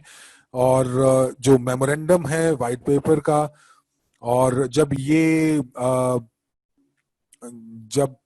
यूनाइटेड स्टेट्स में जब हम लोगों ने इसका सत्यापन करवाया, तो हमें पता चला कि ये एक सिर्फ और सिर्फ उन्हीं लोगों को दिया जाना चाहिए जो कि निवेशक होते हैं। और उसके साथ साथ एक हम लोगों को, और उसमें ये लिखा होता है कि अगर आप आपको ये दस्तावेज जो है आपको गलती से मिल जाता है या आपके पास गलती से आ गया है, तो आपको उसी समय security exchange board of US को बताना पड़ता है, सूचना देनी पड़ती है। और ये देखिए कि ये सब की सब जो है ये कानूनी बातें हैं, और ये कानूनी बातें हम लोग इनका पूर्ण रूप से ध्यान रख रहे हैं। और सितंबर तक हम लोगों को बहुत सारी चीजें हमें पता चल जाएंगी और बहुत सारी चीजें हमारे लिए स्वीकृत भी हो जाएंगी। तो जो हमारा जो प्लान है, हम लोग जो 80 बिलियन जो हमारा जो प्लान है कि हम लोग 80 बिलियन क्रू जो हम लोग लेके आ रहे हैं, तो वहां पे आपके लिए कोई नई बात नहीं है। और जो मैं आपको अभी पीछे मैंने आपको इस प्रस्तुति में बताया, तो जो एक दस्तावेज जो टोकन से मिलता जुलता है, उसमें एक वाइट पेपर है, और वो हमारे टोकन्स के बारे में उसके अंदर संक्षेप से और विस्तार से दोनों से बताया गया है। तो उसके अंदर जैसे मैंने आपको बताया कि यूएनटीबी और यूएसडीयू, उसके अंदर बहुत सारी तकनीकी विस्तार से जानकारी दी गई है। और जैसे ही हम लोगों को स्वीकृति मिल जाएगी, हम अपनी एक्सचेंज शुरू कर पाएंगे। और वो हम लोग जो दस्तावेज है वो हम अलग से प्रकाशित भी करेंगे। और मुझे पूर्ण आशा है कि 15 सितंबर तक हम लोग यहाँ तक पहुंच जाएंगे। तो क्या ये सही है कि अगर एसटीओ के बाद हम लोगों को अगर स्टेकिंग करनी है तो हमें वीआईपी क्लब मेंबर का हिस्सा होने की जरूरत नहीं है? बिल्कुल ठीक है, बिल्कुल सही बात है। अगर मैं आप देखिए, जो ईआईपी हैं वो आपकी प्राथमिक खरीद है, और 365 दिन बीत जाने चाहिए ताकि आपके सीआरयूज जो हैं वो अनलॉक हो जाएं। और 300 माफ कीजिएगा 330 दिन। और हर उसके बाद आप ये देखेंगे कि 1 साल के अंदर पूरा पैकेज जो आपने जो आपने खरीदने ईआईपी खरीदने के लिए जो आपने लगाया है, वो आपका खुल जाएगा, रिलीज हो जाएगा। कब हमारी जो एक्सचेंज है वो बिल्कुल रूप से चालू हो जाएगी? देखिए, मैं तो कहती हूँ कि ये शायद कल या परसों तक, या हो सकता है आज तक। तो ये सब कुछ हमारे प्रोग्रामर्स के ऊपर निर्भर करता है, और हमारे प्रोग्रामर्स बहुत मेहनत कर रहे हैं इसके ऊपर। और हम लोग इस समय सारे के सारे जो ऑर्डर्स हैं वो एक साथ भेजेंगे, ताकि एक्सचेंज का कितना दबाव हम लोग देखें कि एक्सचेंज कितना दबाव ले पा रही है। और 30 मिनट में हमारी एक कॉल होगी, और जैसे ही हमें ये समाचार आएगा कि सभी ऑर्डर्स को रोकना है, हम उसे रोक देंगे। और फिर थोड़ा समय आपका लगेगा कि सारी धनराशि को आपके या क्रू को आपके खाते में वापस डाल दें, और फिर कल सुबह हम इसका उद्घाटन कर देंगे। अगर किसी भी प्रकार से कोई एरर और ग्लिच नहीं आता है तो कल ये पूरी सफलतापूर्वक उद्घाटन कर दिया जाएगा। मैंने अपने सीआरयू को 2.5% पे 24 महीना के लिए लगाया। अगर कंपनी रोक देता है स्टेकिंग को जल्दी, तो क्या इसका यह मतलब है कि मेरे जितने भी बोनस है वो मुझे 24 महीने के लिए प्राप्त होगा, या केवल उस महीने के लिए जिसके अंदर मैंने स्टेक किया है? जी नहीं, आपको पूरी जो वास्तविक अवधि था पूरी स्टेकिंग का, उसके हिसाब से प्राप्त होगा। लेकिन जो ब्याज दर है 2 साल के डिपॉजिट के लिए, जैसे अगर आपने 3 महीना के लिए स्टेक किया है और 3 महीने का स्टेकिंग के लिए 1% है, लेकिन क्योंकि आपने उसको डिपॉजिट जो है वो 2 साल के लिए किया है, तो आपको 2.5% हर महीना के लिए मिलेगा 3 महीने के लिए। मैं आशा करती हूँ कि आपको ये समझ आया होगा। अगर मैं स्टेक करता हूँ अपने सभी सीआरयू को, और जो कंपनी है वो लाभांश देना शुरू कर दे अचानक से, तो इसकी गणना आप कैसे करेंगे? देखिए, जो आपका डिविडेंड्स है, जो लाभांश है, उसको जो कुल संख्या है सीआरयू का, उसके आधार पे ये इसकी गणना होती है। इससे फर्क नहीं पड़ता कि आपने स्टेक किया है या नहीं किया है। अगर आपने कभी कोई पैकेज खरीदा है सीआरयू का, तो आपको ये पता चलेगा अपने पोर्टफोलियो में कि आपके पास कितना सीआरयू है, उसके आधार पर लाभांश मिलेगा। मैंने सुना है कि बाहरी एक्सचेंज पर हमें अनरिलीज सीआरयू हम बेच नहीं पाएंगे, क्या ये सच है? जी हाँ, जी हाँ। आंतरिक और बाहरी जो एक्सचेंज है उसमें आप केवल रिलीज्ड या अनलॉक्ड सीआरयू को ही ट्रांजैक्शन कर पाएंगे। अगर हम स्टेक करें हमारे जो सीआरयू हैं उनको, तो जो हमारे सीआरयू हैं क्या वो रिलीज होंगे या वो फिर स्टेकिंग पे होंगे? जब स्टेकिंग बंद हो जाएगा तब भी। देखिए, आपका जो सवाल है बहुत जटिल है फिलहाल जवाब देने के लिए।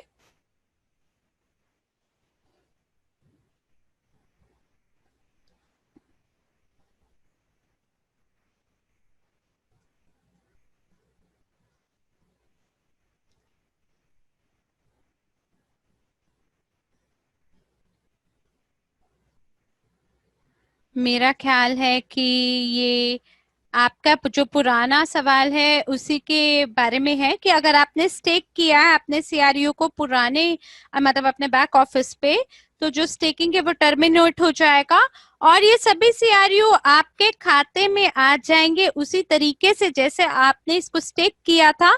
ये रिलीज्ड मिलेंगे आपको। लेकिन अगर आप स्टेक करेंगे तो भी ये आपको अनलॉक्ड मिलेंगे। मतलब अगर पहले वो अनलॉक्ड आपने स्टेक किए हैं तो आपको अनलॉक्ड रूप में मिलेगा। और ये आपके बैक ऑफिस के हिसाब से मैं आपको बता रही हूँ। और अगर आप ब्लॉकचेन के बारे में बात करें तो ये आपके ऊपर है कि आप कब अपना जो सीआरयू है उसको रिवोक करेंगे। तो आपके पास दो बटन है, स्टेक और अनस्टेक। तो आपको जो आपके स्टेक सीआरयू है वो प्राप्त होंगे अगर आपने 72 घंटे के अंदर, मतलब हमने ये निर्णय लिया है कि हम 72 घंटे की समय सीमा रख रहे हैं ताकि जो पैनिक सेल है वो ना हो।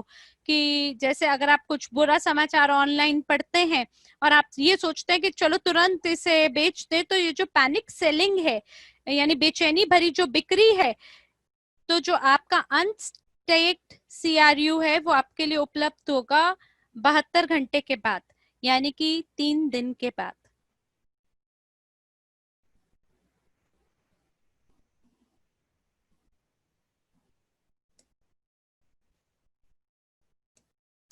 क्या आप हमें बता सकते हैं कि कब 265 जो डेज हैं उसकी गणना कब से करेंगे आप? खरीद की तिथि से, या जब प्राप्त हुआ है, या जब अप्रूवल हुआ है एसईसी से? तो मरिया ने जवाब दिया है खरीद की तिथि से।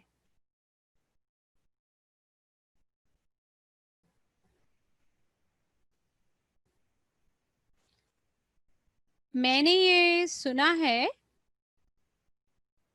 कि जो एक्सटर्नल एक्सचेंजेस पे लॉक्ड और अनलॉक्ड जो सीआरयू है उसको रीलॉक कर दिया जाएगा 165 डेज के लिए, और जो आपकी सेट रिक्वायरमेंट है उसके लिए। जी नहीं, ये पूरे तरीके से सही नहीं है। मैंने आपको पहले ही बताया है कि ये जो प्रक्रिया है एक्सचेंज की रिलीज्ड या अनलॉक्ड सीआरयू की, ये इसके लिए आपको खास तौर पे मार्गदर्शन दिया जाएगा, निर्देश दिया जाएगा। और जब आप उन निर्देशों के पहचान लेंगे तब आप खुद से निर्णय ले पाएंगे, उस स्थिति का निर्णय ले पाएंगे जो आपके लिए सबसे उत्तम हो। अगर आपके पास बहुत सारे अनलॉक्ड सीआरयू है तो आप जांच नहीं करेंगे वो स्थिति का जो उसको वापस से लॉक कर दे, जो उसे फ्रीज कर दे 265 डेज को, जो कि सुझाव दिया गया है सिक्योरिटी एक्सचेंज कमीशन द्वारा। तो जो कुछ सीआरयू हैं जो कि अनलॉक्ड हैं, जो अनलॉक किए जाएंगे, और जो लॉक्ड सीआरयू हैं वो लॉक्ड रह सकते हैं, इसमें कोई दिक्कत नहीं है। ये थोड़ा जटिल है लेकिन हमें विश्वास करना चाहिए उस पुल का। जब हम वहां तक पहुंच जाएंगे, जब समाचार प्रकाशित होंगे बैक ऑफिस पे, आपकी वेबसाइट पे, सभी जगह पे, तो अभी मैं उंगलियों पे अगर आपको समझाऊं, शब्दों में अभी समझाऊं वेबिनार के दौरान, तो वो एल्गोरिथम मेरे पास कागज पे लिखा हुआ नहीं है, तो मेरे लिए बड़ा जटिल है आपको समझाना। तो आप समाचार का इंतजार करें। तो क्या हम स्टेक कर सकते हैं भागों में, या हमें पूरे पूरे अमाउंट को करना है स्टेक? शारिक जी का सवाल, आप अपने आप इसका निर्णय ले सकते हैं, आप किसी भी मात्रा को कर सकते हैं। तो जो स्टेकिंग है वो एक अनिवार्य तो स्थिति नहीं है ना? जी नहीं, ये आपके इच्छा पे निर्भर करता है, आप अपने हिसाब से निर्णय लें। क्या होगा अगर मैं अपने सीआरयू को स्टेक ना करूं? तो क्या होगा जो नॉन अनलॉक्ड सीआरयू, उनके साथ क्या होगा? अरे कुछ नहीं होगा उनके साथ, ये धीमे धीमे अनलॉक होगा। जैसे आपको पता है कि वो अनलॉक हो रहे हैं, समय के हिसाब से हो जाएगा, बस आपको यूएनटीबी नहीं मिलेगा, और आपको जो लॉयल्टी प्रोग्राम बोनस है वो प्राप्त होगा, प्रॉफिट बोनस भी प्राप्त होगा। तो ये सभी जो है, ये सभी कुछ आपको संग्रह करके दिया जाएगा, है ना? मरिया पूछ रहे हैं, मरिया शायद आपने इसका जवाब दे दिया है, लेकिन अगर मैं स्टेक करूं अनलॉक्ड सीआरयू को, तो क्या मुझे लाभांश प्राप्त होगा? जी हाँ,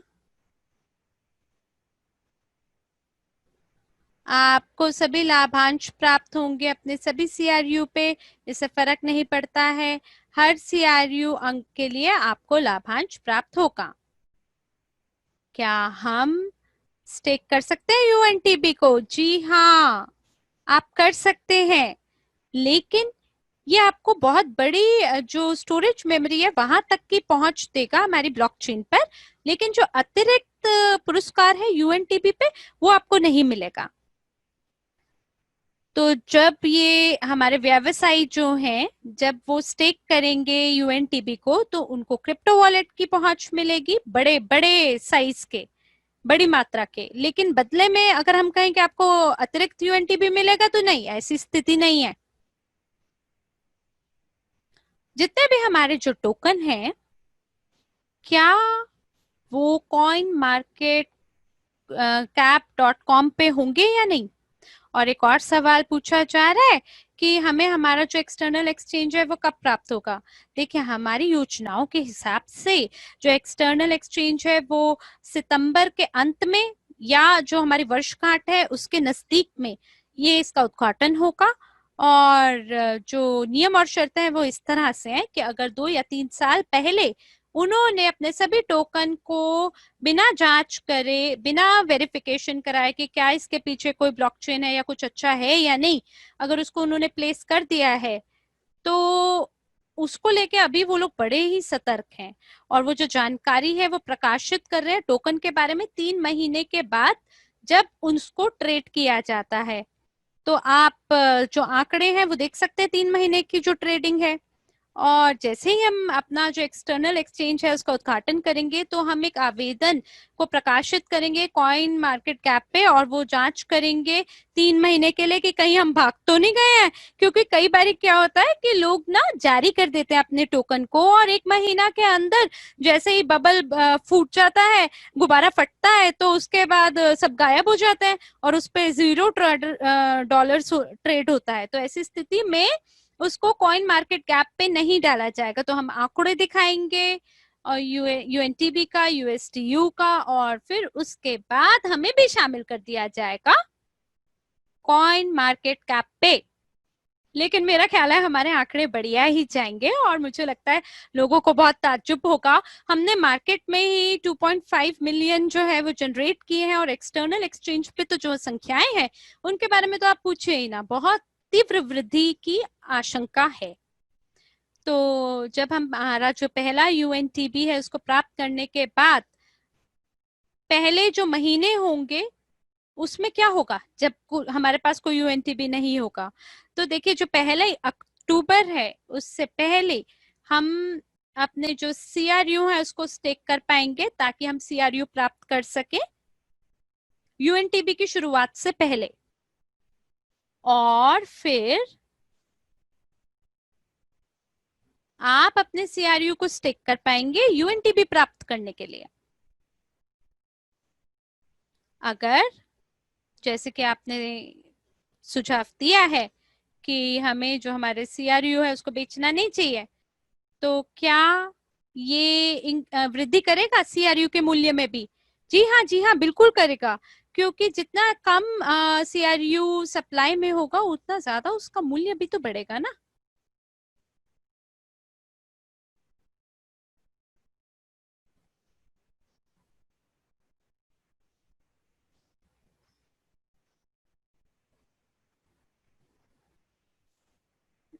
जो सीआरयू की जो कीमत है वो अलग होगी, जी हाँ अलग होगी।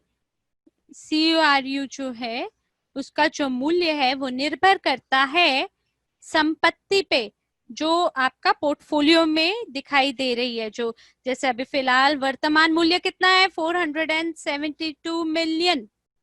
और इसके बाद इसके लिए हमारे पास 400 मिलियन टोकन होंगे, तो इस पे आप गणित कर सकते हैं। तो एक टोकन जो है वो कितने का पड़ा, एक एक डॉलर का, क्योंकि यही इसका वर्तमान मूल्य है। लेकिन जो यूएनटीबी है उसका जो प्रारंभिक मूल्य है वो 1 सेंट का होगा। और फिर ये निर्भर करेगा कि कितनी मांग है यूएनटीबी के। जितने ज्यादा उपयोगकर्ता हमारे ब्लॉकचेन पे होगा उतनी बड़ी हुई मांग होगी यूएनटीबी की, और उसी हिसाब से जो उसका मूल्य है वो और भी ज्यादा बढ़ जाएगा। अगर आप ईओस का इतिहास देखेंगे ट्रेडिंग का, या पिछले साल या 2 साल पहले सट्टेबाजी का अगर आप देखते हैं, तो आपको ये पता चलेगा जब उन्होंने अपडेट किया अपना ब्लॉकचेन का, और जो मांग है वो किस मांग से उसकी बिक्री हुई, एक रॉकेट की गति पे 107% के हिसाब से उसकी वृद्धि हुई। लेकिन जब ब्लॉकचेन का उद्घाटन हुआ तब सभी लोग यूएस टोकन चाहते थे। कई ऐसे लोग हैं जिन्होंने अपने क्रिप्टो वॉलेट को खोला और ईओस को खरीदा। बहुत ही ज्यादा मात्रा में इसकी बहुत ही बड़ी वृद्धि हुई, पर धीमे धीमे धीमे धीमे इसकी जो मांग है वो गिरती चली गई। लेकिन जो हमारा यूएनटीबी टोकन है इसको तो हमने 1 साल पहले से ही इसको चालू किया है, इसकी योजना कि हम नए जो टोकन है उसको पार्टनरशिप प्रोग्राम के तहत हम इसको शुरू करेंगे। यूगेन जैसे कि मैंने आपको बताया है, और फिर सिक्योरिटी टोकन शेयर्स होंगे, गोल्ड प्रोडक्शन योजना के लिए डेटा माइनिंग के टोकन्स होंगे इसी प्रकार से। तो इसके लिए डेटा माइनिंग के लिए एक विशेष आवेदन यानी एप्लीकेशन होगा जिसमें आप स्टोर कर पाएंगे सभी फाइल्स को, जो कि आपका ग्राहक आधार होगा और उनका अपना टोकन होगा। हर महीना जब हम एक नया टोकन को जारी करेंगे तो जो यूएनटीबी का मांग होगी वो बढ़ेगी, और वो कीमत भी बढ़ाएगा यूएनटीबी का।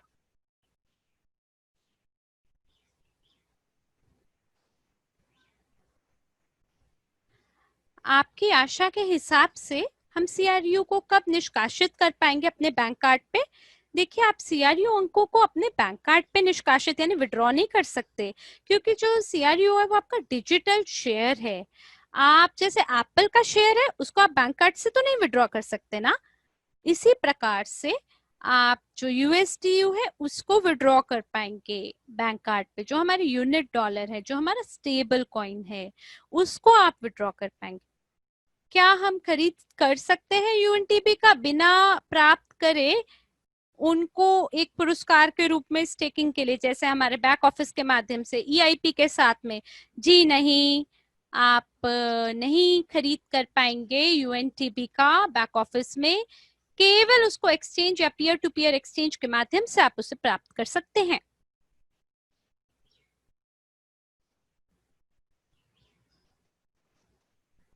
कैसे जो यूएनटीबी है वो सहायता करता है पैसे को प्रति सेकंड कमाने में? देखिए, जो यूएनटीबी है वो दुनिया में आए हैं हर ब्लॉक के साथ हमारे ब्लॉकचेन के। ये पुरस्कार है आपकी माइनिंग के लिए, ये पुरस्कार है आपकी स्टेकिंग के लिए, क्योंकि जो हर ब्लॉक है वो हर आधे सेकंड पर प्रस्तुत होता है। यकीनन आप हर आधे सेकंड के बाद तो अपने बैक ऑफिस को नहीं देख सकते, लेकिन अगर आप रिफ्रेश करते चले जाएंगे हर आधे सेकंड के बाद अपने बैक ऑफिस को, तो आप देखेंगे कि मूल्य में वृद्धि हो रही है। तो इसीलिए जो सभी आपका अक्रूवल होगा वो प्रति सेकंड के हिसाब से होगा। मैं क्षमा चाहती हूँ, मैं आपका सवाल नहीं समझ पाई कि क्यों हमें सेल करना है यूएनटीबी को एक्सचेंज पे। देखिए, यूएनटीबी जो है वो आपका यूटिलिटी टोकन है। जो आपको पहुंच देता है क्रिप्टो वॉलेट के लिए और हमारे ब्लॉकचेन के लिए। मैं आपको समझाती हूँ कि तकनीकी रूप से तकनीकी टोकन यूटिलिटी टोकन क्या है। अगर आप अपने दोस्त को फोन करना चाहते हैं, बुलाना चाहते हैं, तो आपको क्या चाहिए? आपको फोन की जरूरत है। आप ऐसे तो नहीं बाहर निकल पाएंगे, घर के बाहर निकले और चिल्लाने लग गए जोर जोर से कि आपकी, अगर आपकी माता जी जो है वो आपके नजदीकी शहर में है, तो आप घर के बाहर से तो नहीं चिल्ला के माँ को बुला सकते। आपको क्या करना होगा? आपको फोन उठाना होगा, उससे आप बात कर पाएंगे। तो यूटिलिटी टोकन जो है वो आपको पहुंच देता है क्रिप्टो वॉलेट और ब्लॉकचेन के लिए। इसके बिना आप कुछ नहीं कर सकते। ये आपके फोन की तरह है। फोन की वजह से, फोन के जैसे माध्यम से आप माँ तक पहुंच सकते हैं, इसी तरीके से यूएनटी भी आपको चाहिए ब्लॉकचेन तक पहुंचने के लिए या क्रिप्टो वॉलेट तक पहुंचने के लिए। तो कब हम सीआरयू पॉइंट्स को पीयर टू पीयर एक्सचेंज कर पाएंगे, ये अगला सवाल है। देखिए, जब आपके पास आपका क्रिप्टो वॉलेट आएगा सितंबर के अंत में या प्रारंभ में अक्टूबर के, तब आप ये कर पाएंगे। कब हम ये समझ सकते हैं कि जितने 80 बिलियन टोकन है उसे, उसके लिए वो कैसे होगा जब आपके कोई पैकेजेस नहीं होंगे सेल के लिए और कोई स्टेकिंग नहीं होगा। देखिए, स्टेकिंग हमेशा है आपके ब्लॉकचेन पे, क्योंकि जो आपके पैकेजेस हैं उसे बेचा जा सकता है, लेकिन जो क्रिप्टो यूनिट जिन्होंने पकड़ा हुआ है वो आपके लोग हैं। कंपनी को 70 बिलियन केवल बेचना है और 10 बिलियन अपने तक रखना है, ताकि वो जो सारी स्थिति है उसका नियंत्रण कर सके। और जो क्रिप्टो यूनिट है वो तो उपयोगकर्ताओं के हाथ की बात है, वो उसे स्टेक कर सकते हैं और इसमें किसी भी चीज में रोका नहीं जाएगा। क्या आप हमें बता सकते हैं कि जो इंटरनल एक्सचेंज है, क्या वो कार्य क्षमता उसकी रुक जाएगी जब हम एक्सटर्नल एक्सचेंज पे जाएंगे तब? देखिए, बहुत कम समय होगा जब ये कार्य क्षमता में होगा। जी नहीं, हम अपना आंतरिक एक्सचेंज को चालू रखेंगे, क्योंकि बहुत सारे ऐसे हमारे भागीदार हैं जो ब्लॉकचेन पे नहीं जा सकते या एक्सटर्नल एक्सचेंज पे नहीं जा सकते। तो इसलिए हम धीमे धीमे उन लोगों के साथ काम करेंगे, वो लोग जो जानते हैं और तकनीकी रूप से समझते हैं कि कैसे इंस्टॉल करना है वॉलेट को, कैसे इस्तेमाल करना है ब्लॉकचेन का। वो सभी जो लोग हैं, उनके जो सीआरयू अंक हैं बैक ऑफिस में, वो शून्य पे होंगे। वो गायब नहीं हो जाएंगे, बल्कि वो ब्लॉकचेन पे स्थानांतरण यानी ट्रांसफर कर दिए जाएंगे। और आपके लिए कि आपको जो न्यू टोकन्स हैं एक्सटर्नल एक्सचेंज में प्राप्त हो सके, लेकिन वो जो टोकन है आपके बैक ऑफिस में नहीं दिखेंगे। लेकिन अगर आप अपने वॉलेट को ब्लॉकचेन पे नहीं डालेंगे, तो आप अपने बैक ऑफिस का ही उपयोग करेंगे।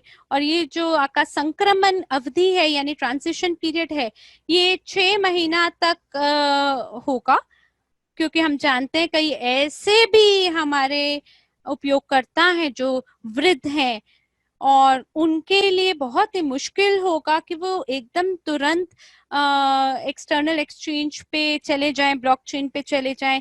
इसलिए ये जो संक्रमण है ये धीमी गति से किया जाएगा। हो सकता है इसमें आधा साल लग जाए। ये पूरे तरीके से निर्भर करेगा आंकड़ों पर।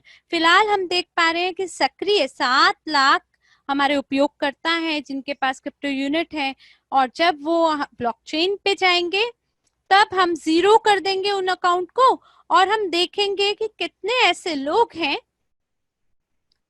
कितने लोग ब्लॉकचेन पे चले गए, कितने टोकन ब्लॉकचेन पे चले गए।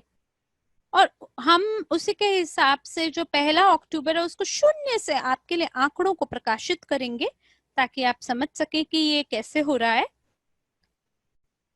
और अगर हमारे पास 690,000 लोग होंगे तो हम बाकी जो लोग ब्लॉकचेन पे होंगे, तो जो बाकी बचे हुए लोग हैं हम उन्हें बोलेंगे कि आपके लिए जो समय अवधि है वो एक्सपायर हो रही है, कहाँ पर है आप, आइए फटाफट उनको ब्लॉकचेन पे डालें। हो सकता है कि उनके जो खाते हैं वो वेरीफाई वेरीफाइड ना हो, और जो वेरीफाइड नहीं होंगे खाते वो क्रिप्टो वॉलेट तक पहुंच नहीं बना पाएंगे। इसका मतलब उनके टोकन हमेशा बैक ऑफिस में रहेंगे। इसका मतलब कि कुछ समय के अंदर उनको कोई पहुंच सारी बंद हो जाएगी उनके लिए। जैसे ये आप मान लीजिए जैसे बिटकॉइन की तरह है, बहुत सारे लोगों के पास बहुत सारे बिटकॉइन होते हैं लेकिन उनके पास पहुंच ही नहीं होती उनके वॉलेट के लिए। हो सकता है कि उनका शायद कंप्यूटर खराब हो गया हो जब बिटकॉइन को माइन किया गया हो। जैसे कि एक व्यक्ति जो है जैसे एक व्यक्ति है जो कंप्यूटर को डंप साइट पे डाल दिया जिसने, और फिर उसको अचानक याद आया कि अरे उस डंप साइट में कंप्यूटर के अंदर तो मेरे पास बिटकॉइन था। और अब वो उस पूरी डंप साइट पे गया है और कई सालों से डंप साइट पे ढूंढ रहा है कूड़ेदान में जहां पे उसने वो कंप्यूटर फेंक दिया था, अरे उस कंप्यूटर में तो मेरे बिटकॉइन थे। तो जिन लोगों ने वेरीफाई नहीं करेंगे अपने खातों को ब्लॉकचेन पे, तो उनका हो सकता है कि खाता ही टर्मिनेट हो जाए। लेकिन हमारी आशा है कि शायद 7 लाख के 7 लाख उपयोगकर्ता ब्लॉकचेन पे चले जाएं और 1 महीने के अंदर जो पूरा इंटरनल एक्सचेंज है हमें उसे बंद करना पड़े। और ये जो हमारे सभी सक्रिय जो उपयोगकर्ता हैं वो हो सकता है उस अवधि में पहुंचे या ना पहुंचे ब्लॉकचेन पे। तो अगर मैंने अपना CRU को स्टेक कर लिया तो क्या मुझे बोनस प्राप्त होगा लॉयल्टी प्रोग्राम के अंतर्गत? जी हाँ, जी हाँ, आपको प्राप्त होगा, बिल्कुल होगा। और अब हमारे पास इच्छा आई है कि कृपया आप एक वेबिनार को कंडक्ट करिए कि कैसे ट्रेड करते हैं, क्योंकि मुझे इसके बारे में कुछ नहीं पता है। तो आप जानते हैं कि जो आपका बैक ऑफिस है उसके अंदर एक ट्रेनिंग वीडियो है आप लोगों के लिए जिसपे आपको समझाया जा रहा है कि ट्रेडिंग कैसे करनी है। 2014 से मेरा ख्याल से कुछ भी बदला नहीं है तब से। जो पाठ्यक्रम है एंड्रयू होवरोतोव द्वारा, जो ट्रेडिंग है फंडामेंटल्स, और हम जानते हैं कि कई ऐसे विशेषज्ञ हैं जो जानते हैं इसके बारे में, जैसे हैरिन है, वो आपके लिए वेबिनार आयोजित करेंगे कि कैसे हमें हैरिन से अनुरोध करना चाहिए, शायद वो हमारे लिए कोई वेबिनार आयोजित करें और हमारी सहायता करें इसमें। क्या हम एक्सचेंज कर सकते हैं CRU को बाकी क्रिप्टो यूनिट में? क्योंकि हम अंत में पहुंच गए अपने सभी सवालों की, तो इसका उत्तर है हाँ। और जो एक्सचेंज है वो आपका फॉरेन करेंसी पेयर्स होंगे, CRU बिटकॉइन, USDT, इथीरियम वगैरह वगैरह। क्या मैं एक्सचेंज कर सकता हूँ अपने CRU को USDU के लिए? जी हाँ, जी हाँ, आप कर सकते हैं।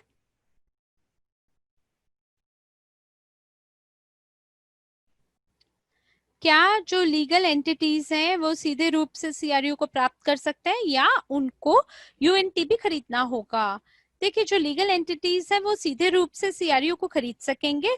जो सिक्योरिटी टोकन है सब कुछ जो STO के माध्यम से जाएगा, ये इंस्टीट्यूशनल इन्वेस्टर्स के बारे में है और लीगल एंटिटीज के लिए है पहली जगह पर। तो क्या ऐसी स्थिति में हमें कुछ प्रचार करना चाहिए, विज्ञापन छापना चाहिए ताकि हम लोगों के ध्यान को अपनी ओर आकर्षित कर सकें? देखिए, जैसे ही पंजीकरण हो जाएगा सिक्योरिटी एक्सचेंज कमीशन पे और जो रजिस्ट्रेशन है उनकी प्रकाशित हो जाएगी उनकी वेबसाइट पे, तो एक लिंक होगा बैक ऑफिस पे, न्यूज में, मेल्स में कि देखिए हमारा जो टोकन है वो पंजीकृत हो गया है। और ऐसी ही स्थिति में हम कुछ लैंडिंग तैयार करेंगे या कोई पेपर को तैयार करेंगे जो कि सितंबर में इसकी योजना बनाई जा रही है कि उसके तहत आप उसका विज्ञापन छाप पाएंगे। लेकिन इसको ध्यान पूर्वक करिएगा, अगर आप पेशेवर निवेशक नहीं हैं, पेशेवर निवेशक ब्रोकर नहीं है, तो आप सीधे रूप से तो नहीं प्रकाशित कर पाएंगे इन उपकरणों का। केवल पेशेवर इन्वेस्टर ब्रोकरेज ही सुझाव दे सकते हैं कंपनियों को। हम सुझाव दे सकते हैं जैसे जैसे ये एक कंपनी है आप कह सकते हैं, लेकिन लेकिन आप इसके बारे में फेसबुक पे ना लिखें जैसे कि ये एक मौका है आपके लिए कि आप भागीदारी दिखाएं। क्यों? क्योंकि आप पेशेवर ब्रोकर नहीं है ना, और इसके लिए आपको लाइसेंस होने की जरूरत है, इसलिए आप सीधे रूप से आप इसको विज्ञापन छाप नहीं सकते हैं। इसलिए बहुत सतर्क रहें आप यहाँ पे। हम लोग जांच के माध्यम से, परीक्षण के माध्यम से गुजर रहे हैं, तो कृपया करके जो हमारी कंपनी की प्रतिष्ठा है आप उसको क्षति ना पहुंचाएं, और आप अलग से जो विज्ञापन छापना है वो सब आप ना करें। क्या मैं ठीक से समझ पा रहा हूँ कि जो बिक्री है रिलीज्ड सीआरयू की या अनलॉक्ड सीआरयू की, वो खत्म हो जाएगी इस महीना के अंत तक? नहीं जी नहीं, ऐसा नहीं है। जो बिक्री है वो, उसकी अनुमति दी जा रही है केवल अनलॉक्ड सीआरयू के लिए, और जो लॉक्ड सीआरयू है वो केवल स्टेक किए जा सकते हैं भविष्य में, और हम केवल जो बेच सकते हैं रिलीज्ड सीआरयू या अनलॉक्ड सीआरयू को ही कर सकते हैं। क्या कोई और सीमा है लिमिटेड सीआरयू पे जिसको मेरे को प्लेस करना है स्टेकिंग पे, या कोई न्यूनतम अवधि है जिसमें वो जो सीआरयू है उसको स्टेक करना चाहिए? देखिए, ब्लॉकचेन पे तो कोई ना सीमा है ना बाधा है कि कितनी मात्रा होनी है आपकी पैकेज पे, या कितना इसका मैच्योरिटी अवधि होनी चाहिए। और आखिरी सवाल, क्या आप हमें बता सकते हैं तुरंत फटाफट कि जो भी घटनाएं हैं जिसके लिए हमें आने वाले कुछ महीनों में इंतजार करना चाहिए, हमें किन चीजों का इंतजार होना चाहिए? देखिए, सितंबर में हम इंतजार कर रहे हैं पंजीकरण हमारे टोकन का security exchange commission United states पर, और फिर हमारा जो स्विस कंपनी है यूजी पे, हम इंतजार कर रहे हैं खुलासा करने के लिए वहां पे सेटलमेंट अकाउंट का, ताकि हमारा जो यूएसटीयू टोकन है हम उसका मेंटेन कर सके। इसकी योजना भी सितंबर में है। और जो यूजी पे है उन्होंने दस्तावेजों को समर्पित किया है ताकि लाइसेंस उनके भुगतान प्रणाली के लिए चालू किया जा सके। तो ये जो एप्लीकेशन है इसको हम कर रहे हैं स्विस रेगुलेटर के माध्यम से, और ये जो लॉकडाउन है इसकी वजह से सारी चीजों को जो समय सीमा है इसको बढ़ा दिया गया है, आगे भगा दिया गया है। और इसी तरह से जो पिछले साल में केवल 2 हफ्ते लगते थे एक दस्तावेज को मद्देनजर रखने में, उसका निर्णय करने में, लेकिन अब समय बढ़ गया है। तो सितंबर अक्टूबर में हमारा जो लाइसेंस गतिविधि है उसके लिए हमें हमारी योजना है, और फिर हम दस्तावेजों को समर्पित करेंगे पेमेंट एक्टिविटी के लिए भी। और इसके साथ जो हमारा एक्सटर्नल एक्सचेंज है हम उसका उद्घाटन करेंगे और हमारे टोकन को एक्सटर्नल एक्सचेंज पे जारी करेंगे। और एक्सटर्नल एक्सचेंज के उद्घाटन के 3 महीना के बाद में कॉइन मार्केट कैप पे हमारा जाने की योजना है। और इसके साथ साथ हमारी बहुत बड़ी जानकारी की गतिविधि होने वाली है, हम प्रकाशित करेंगे अलग अलग मीडिया पर। और जब कंपनी की वर्षगांठ हो जाएगी तो हम एक ऑनलाइन सम्मेलन को चालू करेंगे। ये इस तरह से होगा जैसे कंपनी का रिपोर्ट है कि किस तरीके से काम का प्रदर्शन हुआ है 4 या 5 अक्टूबर को।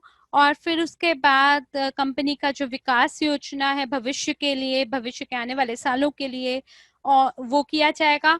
और जब हमारे टोकन एक्सटर्नल एक्सचेंज पे डाले जाएंगे तो सभी जो वॉलेट है वो यूएनटीबी पे चले जाएंगे। तो मिड अक्टूबर में डिजिटल समिट होगा और ऑनलाइन कॉन्फ्रेंस होगा जहां पे हम आमंत्रित करेंगे ब्लॉकचेन विशेषज्ञों को, और खास करके कोई ऐसा जो बाइनेंस एक्सचेंज से भी जिसको आमंत्रित किया जाएगा वक्ता के रूप में, जैसे क्रिप्टो करेंसी ऑब्जर्वर कौन सी साइट होगी, या हो सकता है कि कोई दूसरा मीडिया रिसोर्सेस हो, उन लोगों के लिए कि वो हमें बताएं समाचारों के बारे में जो क्रिप्टो करेंसी की जगत से आधारित है। और दूसरी चीज वो जाने कि हमारा टोकन, और दूसरी बात कि वो हमारे टोकन के बारे में ज्यादा से ज्यादा जानकारी एकत्रित करें। और दिसंबर में जनवरी फरवरी हर महीने हम लोग हर महीने नए टोकन जो हैं उनको इशू करेंगे अपने ब्लॉकचेन पे। और सबसे अच्छी बात यह है कि हम लोग एक्सटर्नल एक्सचेंज पे भी इसकी लिस्टिंग करेंगे। और ये सिक्योरिटी टोकन है, और अगर ये लॉक्ड है 365 दिन के लिए तो आप उसका आदान प्रदान नहीं कर सकते। लेकिन अगर ये अनलॉक टोकन है और ये जो है वो हमारी एक्सचेंज पर आदान प्रदान किया जा सकता है, तो आप बहुत आसानी से उसकी तरलता को आप संबोधित कर सकते हैं। और जो भी आने वाले समय में हम लोग जो एक्सचेंज से जो काम करेंगे तो वो हम लोग लेवरेज के साथ काम करेंगे, और ये जो CRU जो लॉक्ड हैं, इनको उनको सिक्योरिटी एक्सचेंज कमेटी के सामने रखा जाएगा, और हम लोगों को वहां से हो सकता है कि हम अपने CRUs को फ्यूचर के रूप में परिवर्तित करें, और उनको फ्यूचर के रूप में हम उनको ट्रेड करें। तो ये शायद ऑयल फ्यूचर्स की तरह है, जैसे कि ऑयल जो अभी पृथ्वी के गर्भाशय में ही है, लेकिन उसका जो फ्यूचर है वो उसका आदान प्रदान रहता है। तो उसी तरह हमारे जो लॉक्ड टोकन्स हैं, उनका भी हम आदान प्रदान फ्यूचर के रूप में कर पाएंगे। तो ये सब चीजें हैं, और जो भी चीजें जो ब्लॉकचेन टेक्नोलॉजी से मिलती हैं, वो हम लोग चाह रहे हैं कि वर्षगांठ पे हम आने वाले भविष्य में हम कैसे चलेंगे, हर वर्ष में हम कैसे कैसे जाएंगे, उसका एक रोड मैप हम अनावरण करेंगे अपनी कंपनी की वर्षगांठ पर। तो दोस्तों, मुझे अब अपनी मीटिंग में जाना है अपने प्रोग्रामर्स के साथ, और उनके साथ मेरी मीटिंग है आंतरिक एक्सचेंज के लिए, और उनसे मुझे बहुत सारी चीजें पूछनी हैं, और मुझे उम्मीद है कि बहुत सारे प्रश्नों के उत्तर आपको दे दिए गए हैं, और मैं उत्सुकता से इंतजार करूंगी हमारी अगली मीटिंग का। धन्यवाद मारिया, और आपने बहुत अच्छे से हमें बताया, और सभी को पता चल गया कि हम किस तरह से आंतरिक एक्सचेंज में हम किस तरह से आदान प्रदान कर सकते हैं, और उसके बाद का जो भविष्य है वो भी आपने बता दिया। आप लोगों को UNTB और USDU के बीच का फर्क भी पता चल गया है, और सारे लीडर्स और सभी पार्टनर्स, आप सभी को समझ में आ गई है कि हम लोग आज आपको जो बताना चाह रहे थे क्रिप्टो करेंसी के लिए। मारिया, आपका फिर से धन्यवाद, और आप सभी को धन्यवाद आज यहाँ आने का। शुभ संध्या, आपसे दोबारा भेंट होगी। धन्यवाद।